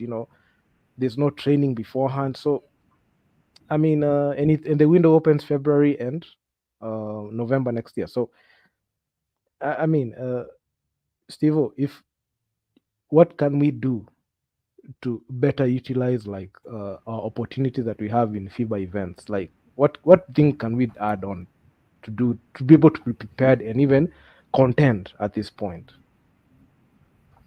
Oh, okay. For the, I would start by we are not strategic. Everything is about strategy. It's all about strategy. It's, what do you want to achieve? Which route am I taking to get it? Now, most of us want quick results. We want to show up for an event and be the winners. We want to show up for an event and show out. We have players who want to show up for events for the sole purpose of I want to get into another team. I want to get a certain opportunity. You can imagine there is a lot of that. A lot of I am getting into this for my own personal reasons. So nobody's getting into anything for creational purposes, for progress, for strategic purposes.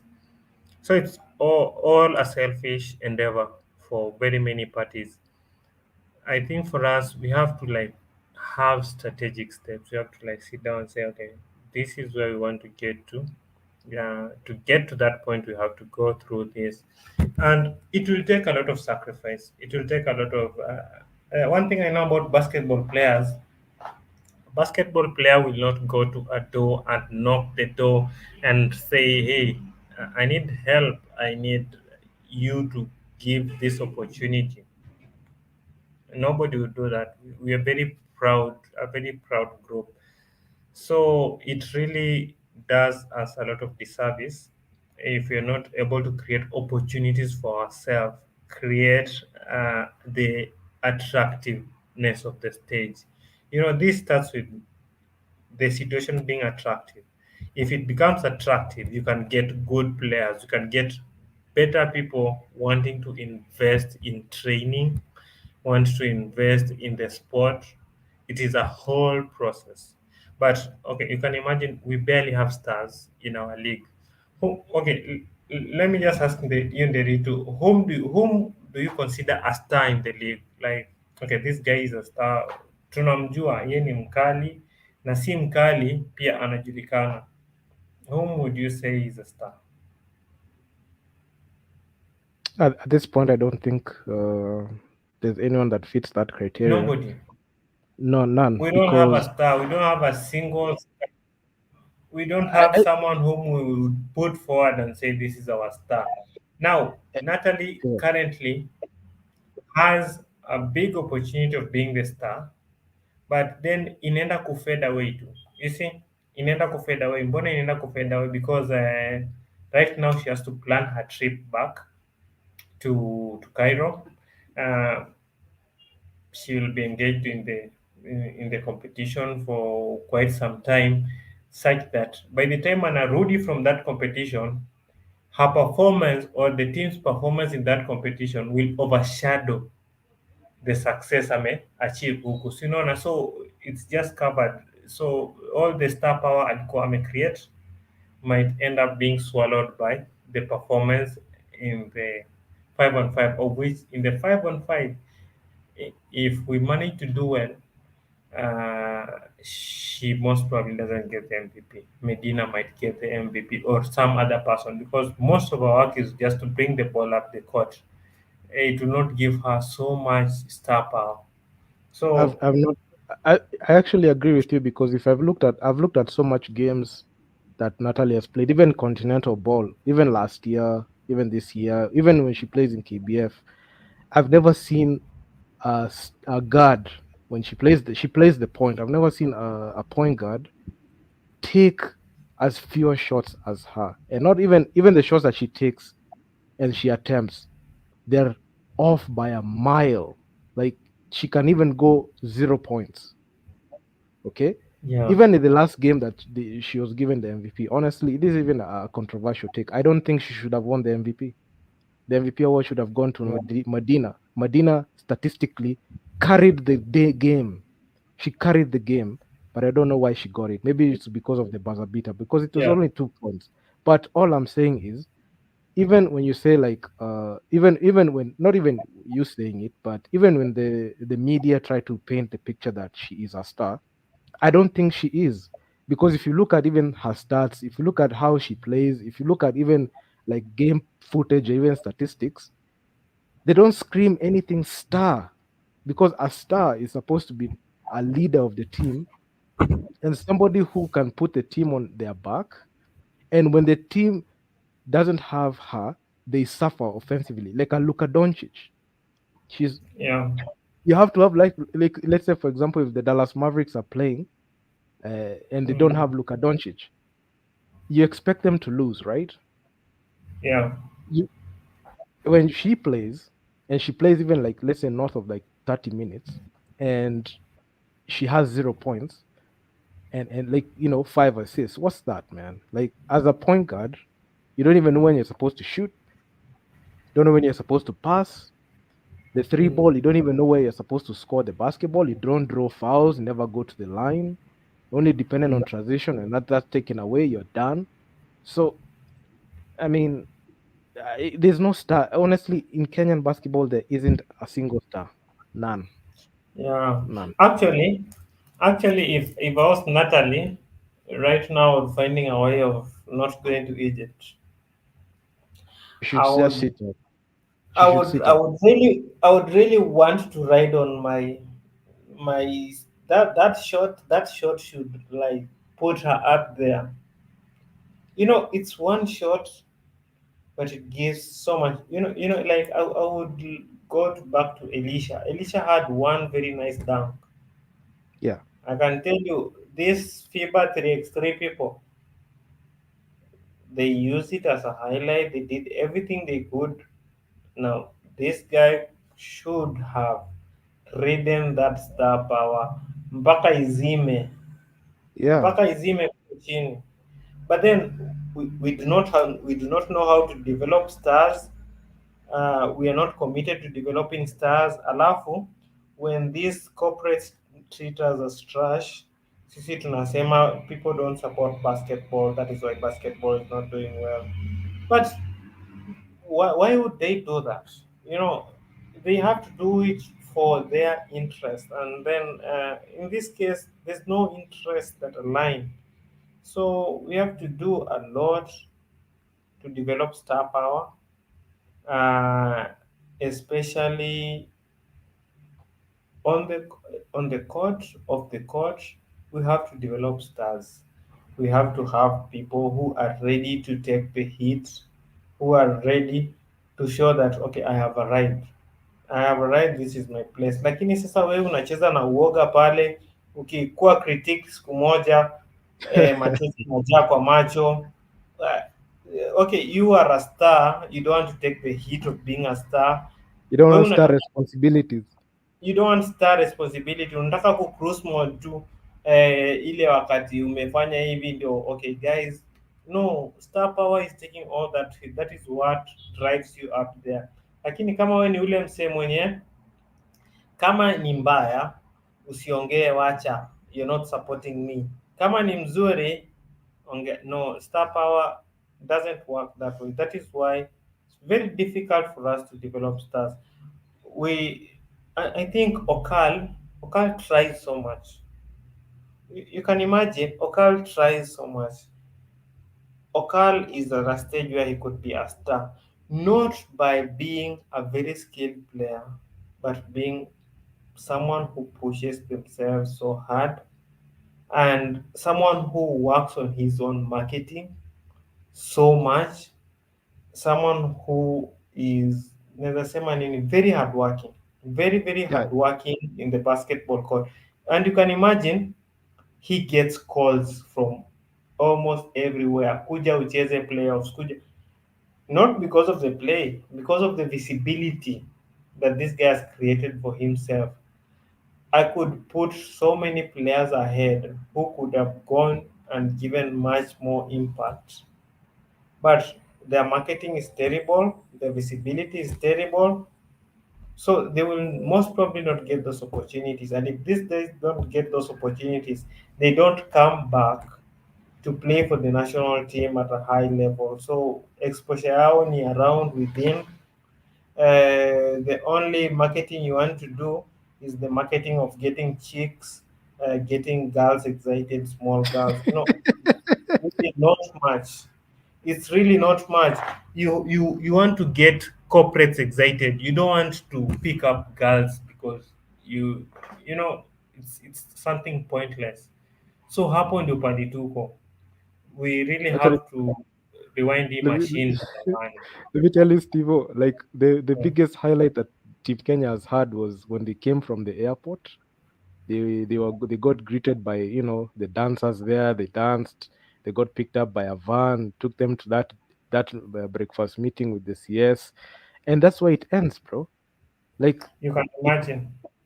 I mean, that's where it These are ends. people, hawa ni watu wenye wako na gold bana, watu wenye wamewin championship. Star power yao inakuwa ridden for a few hours. And it's gone. Like their 3 seconds of fame just faded away like that. Okay, You ask have a Baba. meeting. You have a Like, meeting with this. Yes, you have to trust him, one. did they even get compensated? We don't know. We don't know. Like, okay, it's not our business even to know how much they got Yeah, paid. it's not our business. Let's say they got paid for the work that they did for the country, which is good. But the question is, even with that opportunity, have they secured a contract with a major team overseas in Europe, in any other team in Africa? No. All that Or skill, all that viral like play. you can Can they be able imagine. to like? Can they reach out with that? Because they should ride that wave and at least try to like figure out if they can get a contract from a new team.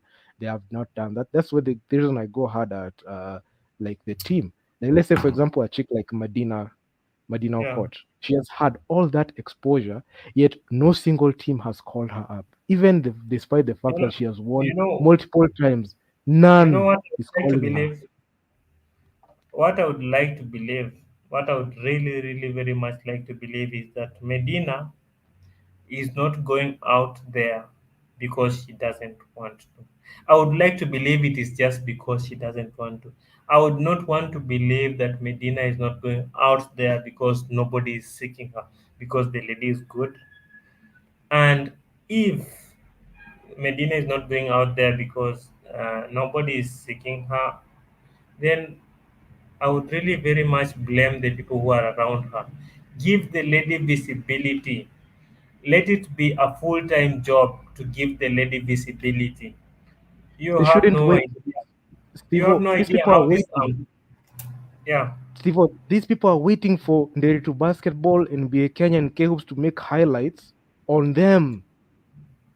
They should be proactive enough to make sure they make highlights to market themselves. They shouldn't wait for another person to do Market it. themselves.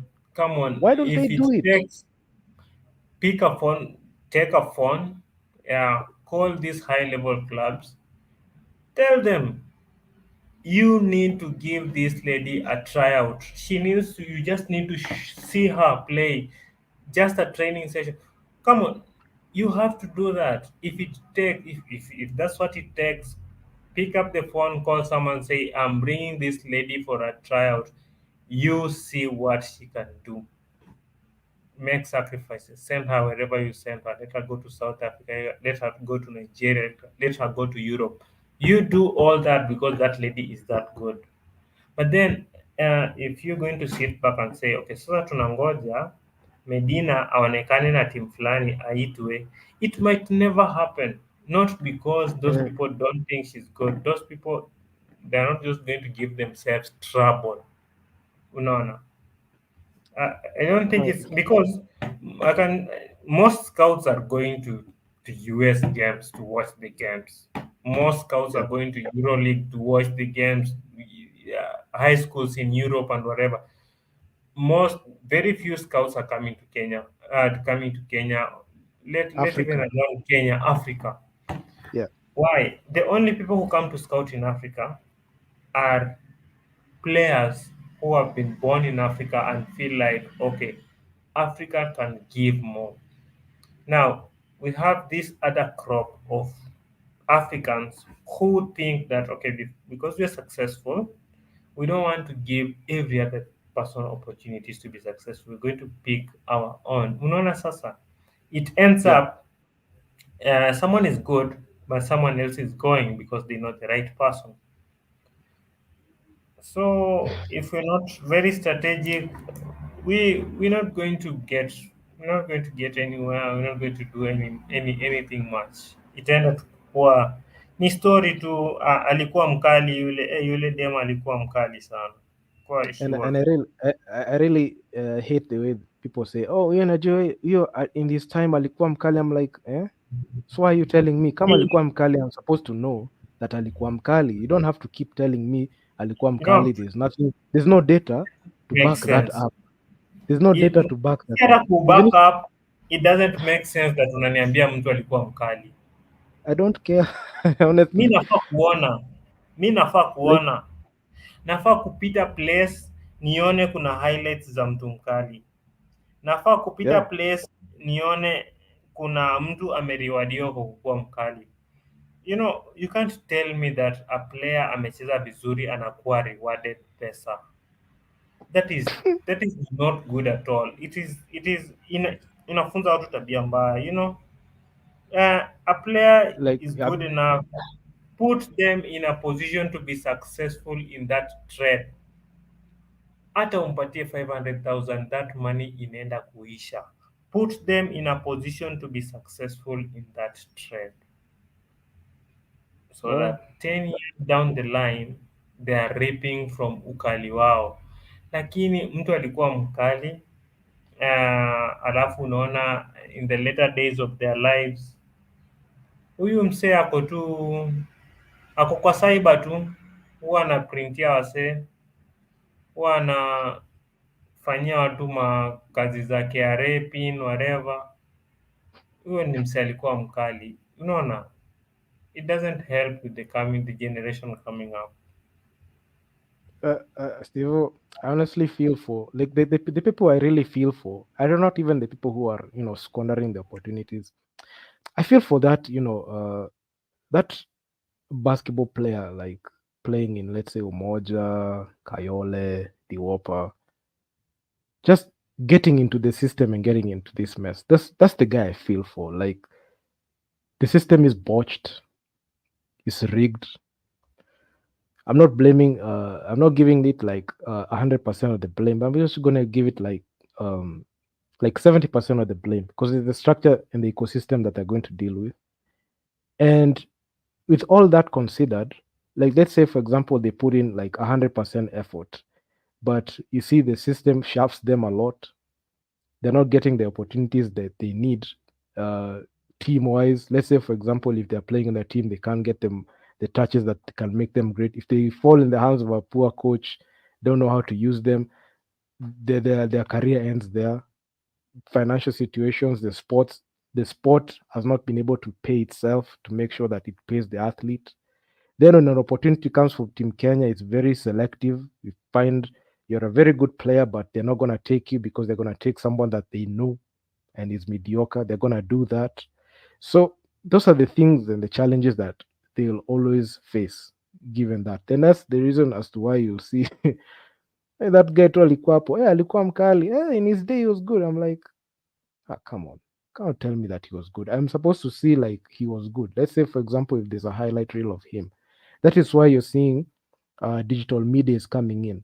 Ball is life. Even before like a player gets into like the NBA, House of Highlights and Ball is Life are seriously clipping games to make sure that they give the athlete much needed exposure. That's why I knew about Zion Williamson. That's why I knew about Jamorant. That's why I knew about RJ Barrett. All these guys that came in, especially in 2019, 20, that's when you know about Wemby before even he came into the league. He got that exposure, he got that, coverage in there. So if the Kenyan athlete doesn't get that exposure in there and that coverage, they're just shooting themselves in the foot. So honestly, the players on the national team, not even national, on Team Kenya and the X3 and they're in the KPA, they should just sit out. Honestly, they should just sit out this contest. It wouldn't make sense here. It wouldn't make sense to get that gold, then you go fail in there. Let that responsibility be taken up by the other team. So Mi nakwambia, if I was smart, if I was those ladies, I'm not going uh, back. I I'm not am going back riding to the same place. power. I'm riding my star power seriously mpaka izime. Hivyo umetoka Mm, Cairo ndo urudi Cairo te. Bro, acha hiyo maneno bana. Hiyo ni ulafi. If let me tell you, it's mm, selfishness if they go. It will be selfishness because there are players that got dropped the other time in when they yeah, went to Rwanda. Bro, there were about I think 3 players that got dropped. I did not see Mima Knight, I did not see Rachel Wandago, I did not see Belinda. I did not see those players in there, right? mm, It would be very unfair if they still went. Even Medina should sit out this campaign. I don't feel like okay, she should sit out. They should recruit because I saw like they recruited Valerie. Valerie's in KPA, so they should go with yeah, that roster that they already have and mm, stop it with and cut the selfishness that they have. Because if these 3 players, if Medina, uh, Natalie, and and and Hilda go, it will be an act of selfishness. Honestly, there's mm, nothing. I'm not even mincing my words. It will be selfishness if they go mm, because you are denying somebody else a time to shine. You have had your time to shine this year. You have closed out the year with a goal. Let other people pick up. yeah, Let other people play. You cannot say that you have won the MVP and you want to go there and also win an MVP. That's selfishness, bro. In a span of like 2 weeks, you want to do somebody does that. That's spineless, yeah, man. I don't know what yeah. to call it. Anyway, I that's mean, what I'm saying. Okay, the let's say yes. It's WBL has how many teams in the competition? I feel like okay, they have not released like that whole list because you have like also the other zones, like the other zones that have to play. We only have Yeah. like zone 5. We only know like 2 teams. KPA and REG are locked in there. I'm pretty sure you're going to Uh-huh. have zone 1 to zone 4 teams in there. I'll come up with I'll make a post and also do some digging on my side to come up with a list of the teams that were there, that are going to be there. Okay. So the ball is still rolling in there. So I'll just have to do some digging on my side because honestly, sometimes news when it breaks in piecemeal because not many people are reporting on it. Hmm. Hey, but Wait, thanks. Yeah, wait. Is Equity Bank participating in the competitions? No, they're not, this right? I don't think they are because they're only picking the teams in the finals. That's a region KPA So, only. I, I think. Unless a wild card is activated, that's when equity can go in. But I don't think it's highly unlikely. Hmm. Yeah, Because okay, I think probably they've not updated their site because I'm yeah. seeing Sporting as the hosts, ASPAC, CNSS, Customs Basketball, Overdose App, Station, Kenya Ports, Interclub, University de Douala, Equity Bank, and Reg BBC. Could Equity Bank be actually participating? Would be interesting, right? Could be. I'll go check. Wait, that's the FIBA official site you're checking from. Yeah, yeah. The FIBA I'll, official, I'll, yeah. It's actually I'll 2023. I'm Yeah, not the Equity sure Bank if are that's indeed. They're there. They're there, they're there. surprisingly. But Yeah, they're but the there. question is, will they go? Why would they go? I want them to go, Bwana. Why would they not Will go? they- I made a post saying that they don't have the money. Oh, come on. Those guys have a lot of money. They should go. The management Uh, should start. Ama ndio maana wanacheza chini ni kama wako na kumbe wako. Because true. I clearly Ask see them. yourself, if they were going, why are they talking about it? Ask yourself Yeah, that question. wanacheza Because chini. at This least is they uh, might not go. They may, it can be like the 3x3, like the one that has just concluded. You saw Mali, Senegal did not participate, but they were there on the mm, website. So all I'm saying is, if they don't communicate, even this go around is on five. See, they travel like the night before. yeah. These guys travel like the night before. So honestly, at this point we don't know because the site can say one thing, then you hear they release us. Do they even release us? They don't even have social media, so you can't communicate to them. You don't know. You Yeah, do- there's no the direct line. communication is ter- I the mean, sometimes communication it's just is terrible. Even the communication is terrible. Like you don't know like where. Okay, like if, let's say for example, if you want to know anything breaking in the NBA, who do you look at? You look at Shams, you look at Woj, you look towards at Chris Haynes. If it Will doesn't come Hall. from there, you check, or you even check from if you don't, if Yeah, it doesn't come from those individuals, you yeah, check from NBA PR and communications, the issue statements. yeah. Yeah, I mean, these coverage, these people are always on the loop. But if these people keep shutting up and not communicating, might as well they Mm. can even say, hey, we're not going. You can even say that last minute. Wallahi Well, tala. or they can even say that it's at a short notice, so we won't be going. Like what happened with Zitek, like Zitek, there's a reason as to why like equity were there. Equity got swept in the postseason. They're not even supposed to go there. Even I raised like a question. Let's say for example Zitek and Storms met in the finals, and let's say Zitek won the finals. So Yeah. that means both teams will not go because they don't have the money to fly there, and KP and Equity are just gonna go there by default. Does that mean that?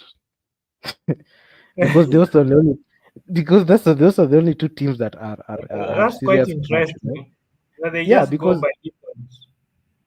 they'll just go because they're 3 and 4. They'll just go.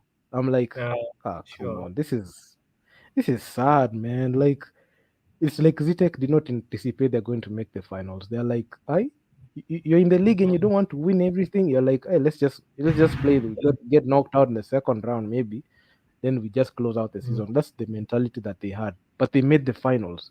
I was expecting a different team to go there, not the same team. It's always KPA Equity, KPA Equity. At some point, Mm. well, a long time ago, it was Eagle Wings, but now Eagle Wings, the players went to Equity, some went to KPA. So it's always been those two teams. We're not even seeing a new team emerge. Let's say ZTech and UO and Dynamite go there, and we see what they're Mm. going to produce. We can never know. We will never know, honestly. Given like the way things are moving on right now, forget about it, man. but anyway, I'm excited to see us like just finish out the season. At least we've won a gold, man. Like this year, we've been in so many contests. Okay, the only players that have brought us like spotlight are the women, and it's sad because I was expecting like at least the men do something, but given the circumstances, It's tough for the men, Bwana.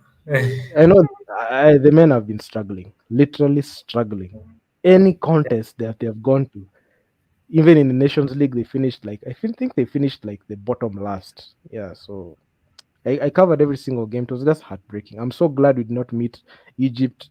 The men's Mm. team, we didn't meet Egypt and Algeria because they would have mopped us a good one, like the same one that they did in the Nations League.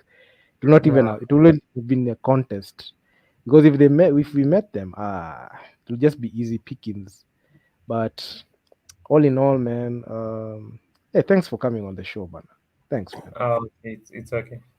I'll try to make these things a bit frequent. I know we'll have a show. Najua to a fallen one, they're going to make an episode talking about like KPA and Thunder, but we'll also Yeah. have our own show. I'll also set up a streams like this one just to like exchange and rebuttal.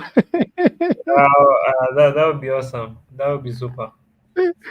Chaka, we give them the league. My God, I'm like, it's too soon. It's too soon. Second leg, Yeah, it's bado. Second way leg, too soon. bado. Mhm. But all in all, I'm excited. I feel like. Do you feel like there's been much more anticipation to KBF games right now than even before? Because right now we are having so Yeah, many people invested in the sport. Right yeah. now, people are There's a lot looking of at them. interest from so many places.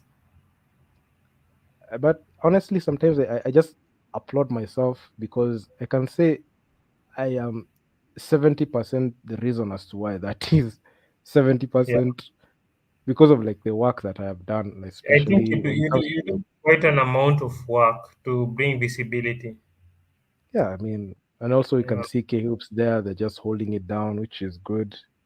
I like yeah, watching I like watching yeah, their highlights, man. They're pretty good. And also on my side, and if you've noticed, I've never come out explicitly to say this, but if you look at K Hoops content, they cover like the league happening in Kenya and Nairobi. But yeah, if you look at my content, I'm covering Kenya yeah, outside. That's something that I just picked up a niche and just followed it. I was like, you know what?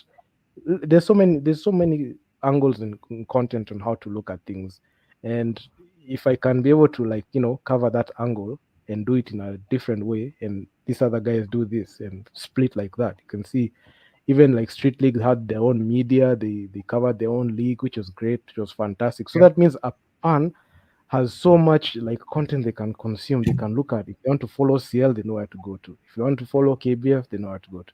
If you want to follow Team Kenya basketball, then they come to me. So that's that's the that's the whole idea. And honestly, I'm very much excited. yeah. uh, I think it's a nice venture. Think it yeah. will pay off in good time. Kwa hiyo power ranking zako Eldonet iko wapi? Eldoret haiwezi kuwa kwa power rankings bwana. Eldoret haiwezi kuwa kwa power rankings. Kuna mtu amekuja hapo anatoa zile files za petition, anasema sasa, kwa nini hujaweka timu yetu hapo? No, Eldoret haiwezi ingia kwa power rankings bwana. Bado. You just tell them, hey, go and win games, bana. Stop coming to They me telling me about they games. need Go they and need win to your win games. again. How Not a bad? game. They'll Mhm. only enter the power rankings if they win 8 straight games. If they do that, they get into the top four. If they But do that, I otherwise, think otherwise hapana, haiwezekani bana. We are not just putting anybody anywhere.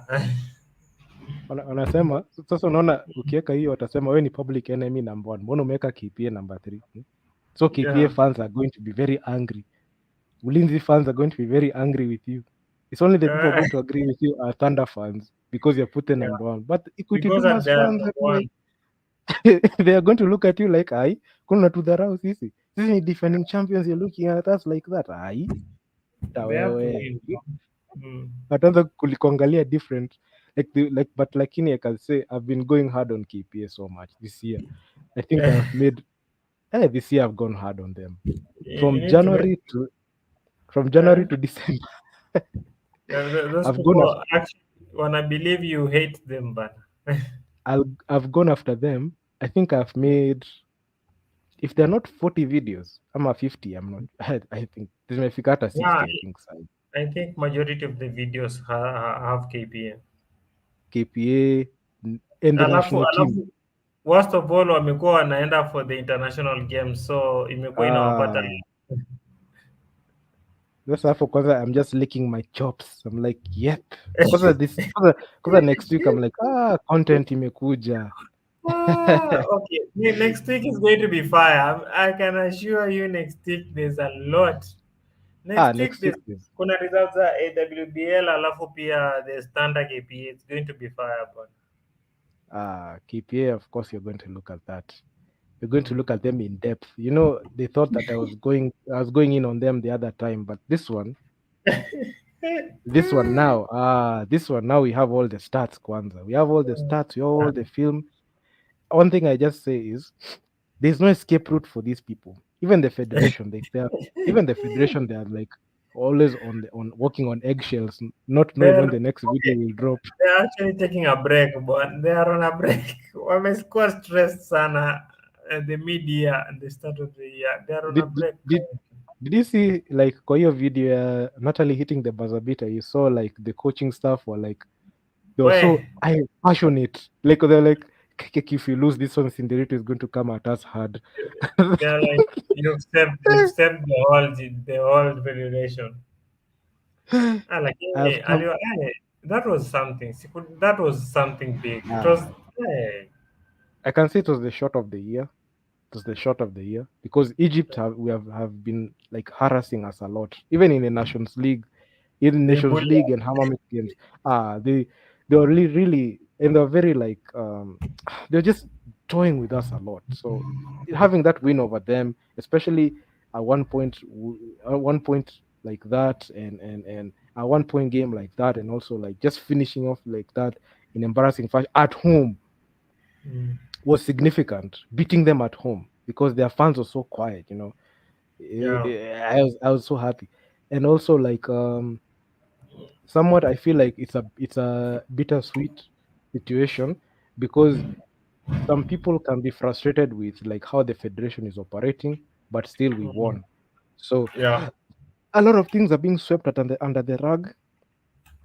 They expect no questions to be asked. And have you noticed, like when we win, like we post a lot. Like Team Kenya posts a lot when we win, but when we lose, have you seen like look at this, bro? If you check out Team Kenya's Instagram, you'll not even see a single post from the men, even in the post game. Like we're just talking about, you only see like Team Kenya being featured in photos. I'm telling you, history Mm, is written by the winners. If you lose, man, they will not talk about you. yeah, it's a foregone thing. They'll not talk about you. They'll even mention your name. They'll be like, well, you lost, man. Like if we got knocked out in the quarterfinals. So even some people, even on WhatsApp, they were talking and like, hey, Connie Nderito is not releasing a video. I'm like, hey, Connie, you think I anticipate losses, man? Mm, I make videos to talk about this, and even I saw a post that you made saying that I'm a very misunderstood person. And mm, quite frankly, I agree with it because people think that I'm not even talking to the audience right now. yeah. People might think that I do these things just because I don't want to. They think they can get hits because we lose. Bro, I do this because I love this sport and I want to see change. When we win and we lose, I will still make videos. And also, I feel like I get more hits when we win the games. When we win games, I get the most views. And it doesn't matter. I will still talk about even when we are us, when we are good, I will still make videos talking about us. And people have to understand that. Right now, I Mm, think I've made so much videos explaining that to the point where it should come as second nature. mm, yeah. Come as second nature there.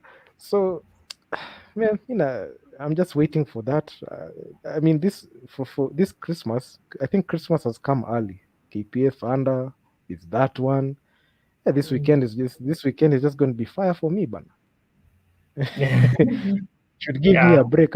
I'll take a very long Christmas break. By the way, after this KPA thing rolls over, I'll Mm. be like, yeah, I can just relax for like You can take Christmas relax, break slowly. get a Yeah, break. because this have you do you realize how much I've produced this year? I've produced the most videos. Yeah. Shit, I've produced the most videos this year than ever before, than even last year. It's My been a channel grind. hit um, my channel hit 1 million views in a span Mm. of 11 months. Wow. so Wow. so like, So like all I'm saying is I always do this for the culture, and yeah, I mean, I'll always make videos. And hopefully you'll also join me as well next year. Yeah, Or yeah, I even will. before the year I think I will. you should think about, you can I was thinking of even you can have like joint like spaces where you can also build your own platform and just take this take a role in, like, being an analyst, because I've seen that you have very good takes. I've been following you on Facebook. It's actually quite good. Yeah, yeah. I Yeah, man. think I'm continually looking into that. I think next Hey, year should be a great year. true. Hey, there's a Yeah, lot of things lined up next year. I yeah, I know the Paris Olympics are right. They are going to be there, so of course you're going to cover that as well. So, yeah, hey, man, I'm so excited. This has been a very entertaining show for me, and yeah. also I picked you up on short notice. I didn't even say Vitu Mm, Mingi, and you answered the call, Apple. So thank you for that. I know the audience are very happy mm. when I bring you on, because the other one was fire, but this one was just ilikuwa moto kuliko pasi. Ilikuwa moto kuliko pasi. Yeah. Mm, Hopefully you can be yeah, able to like do more. Maybe in this next week we can have like a couple of these. Then someone like that just having yeah. like a post game like that, it can be quite good. Yeah. So Especially yeah, on Sunday evening. especially On Sunday evening, we could get something. Sunday evening, true. there's going to be a lot of action. Hey, it's fireworks. Wait, that KPA Thunder game, is it or like on a Saturday or Sunday? It is on a Saturday. Is it or Saturday? Yeah, Saturday evening. Yeah, Great. So that means you can even have a show talking about, like, on Saturday evening you can make a show, then you can have like a joint panel. You can even have a couple of shows lined up, just like post game analysis like that. So yeah, I'll set up for that. I'll make sure to set up my equipment for that locally, so that we can be able to like do that ESPN style. all right, all right. Yeah, so asante sana kwa kuja bana, furahi sana. Okay. Yeah, that's great. Yeah.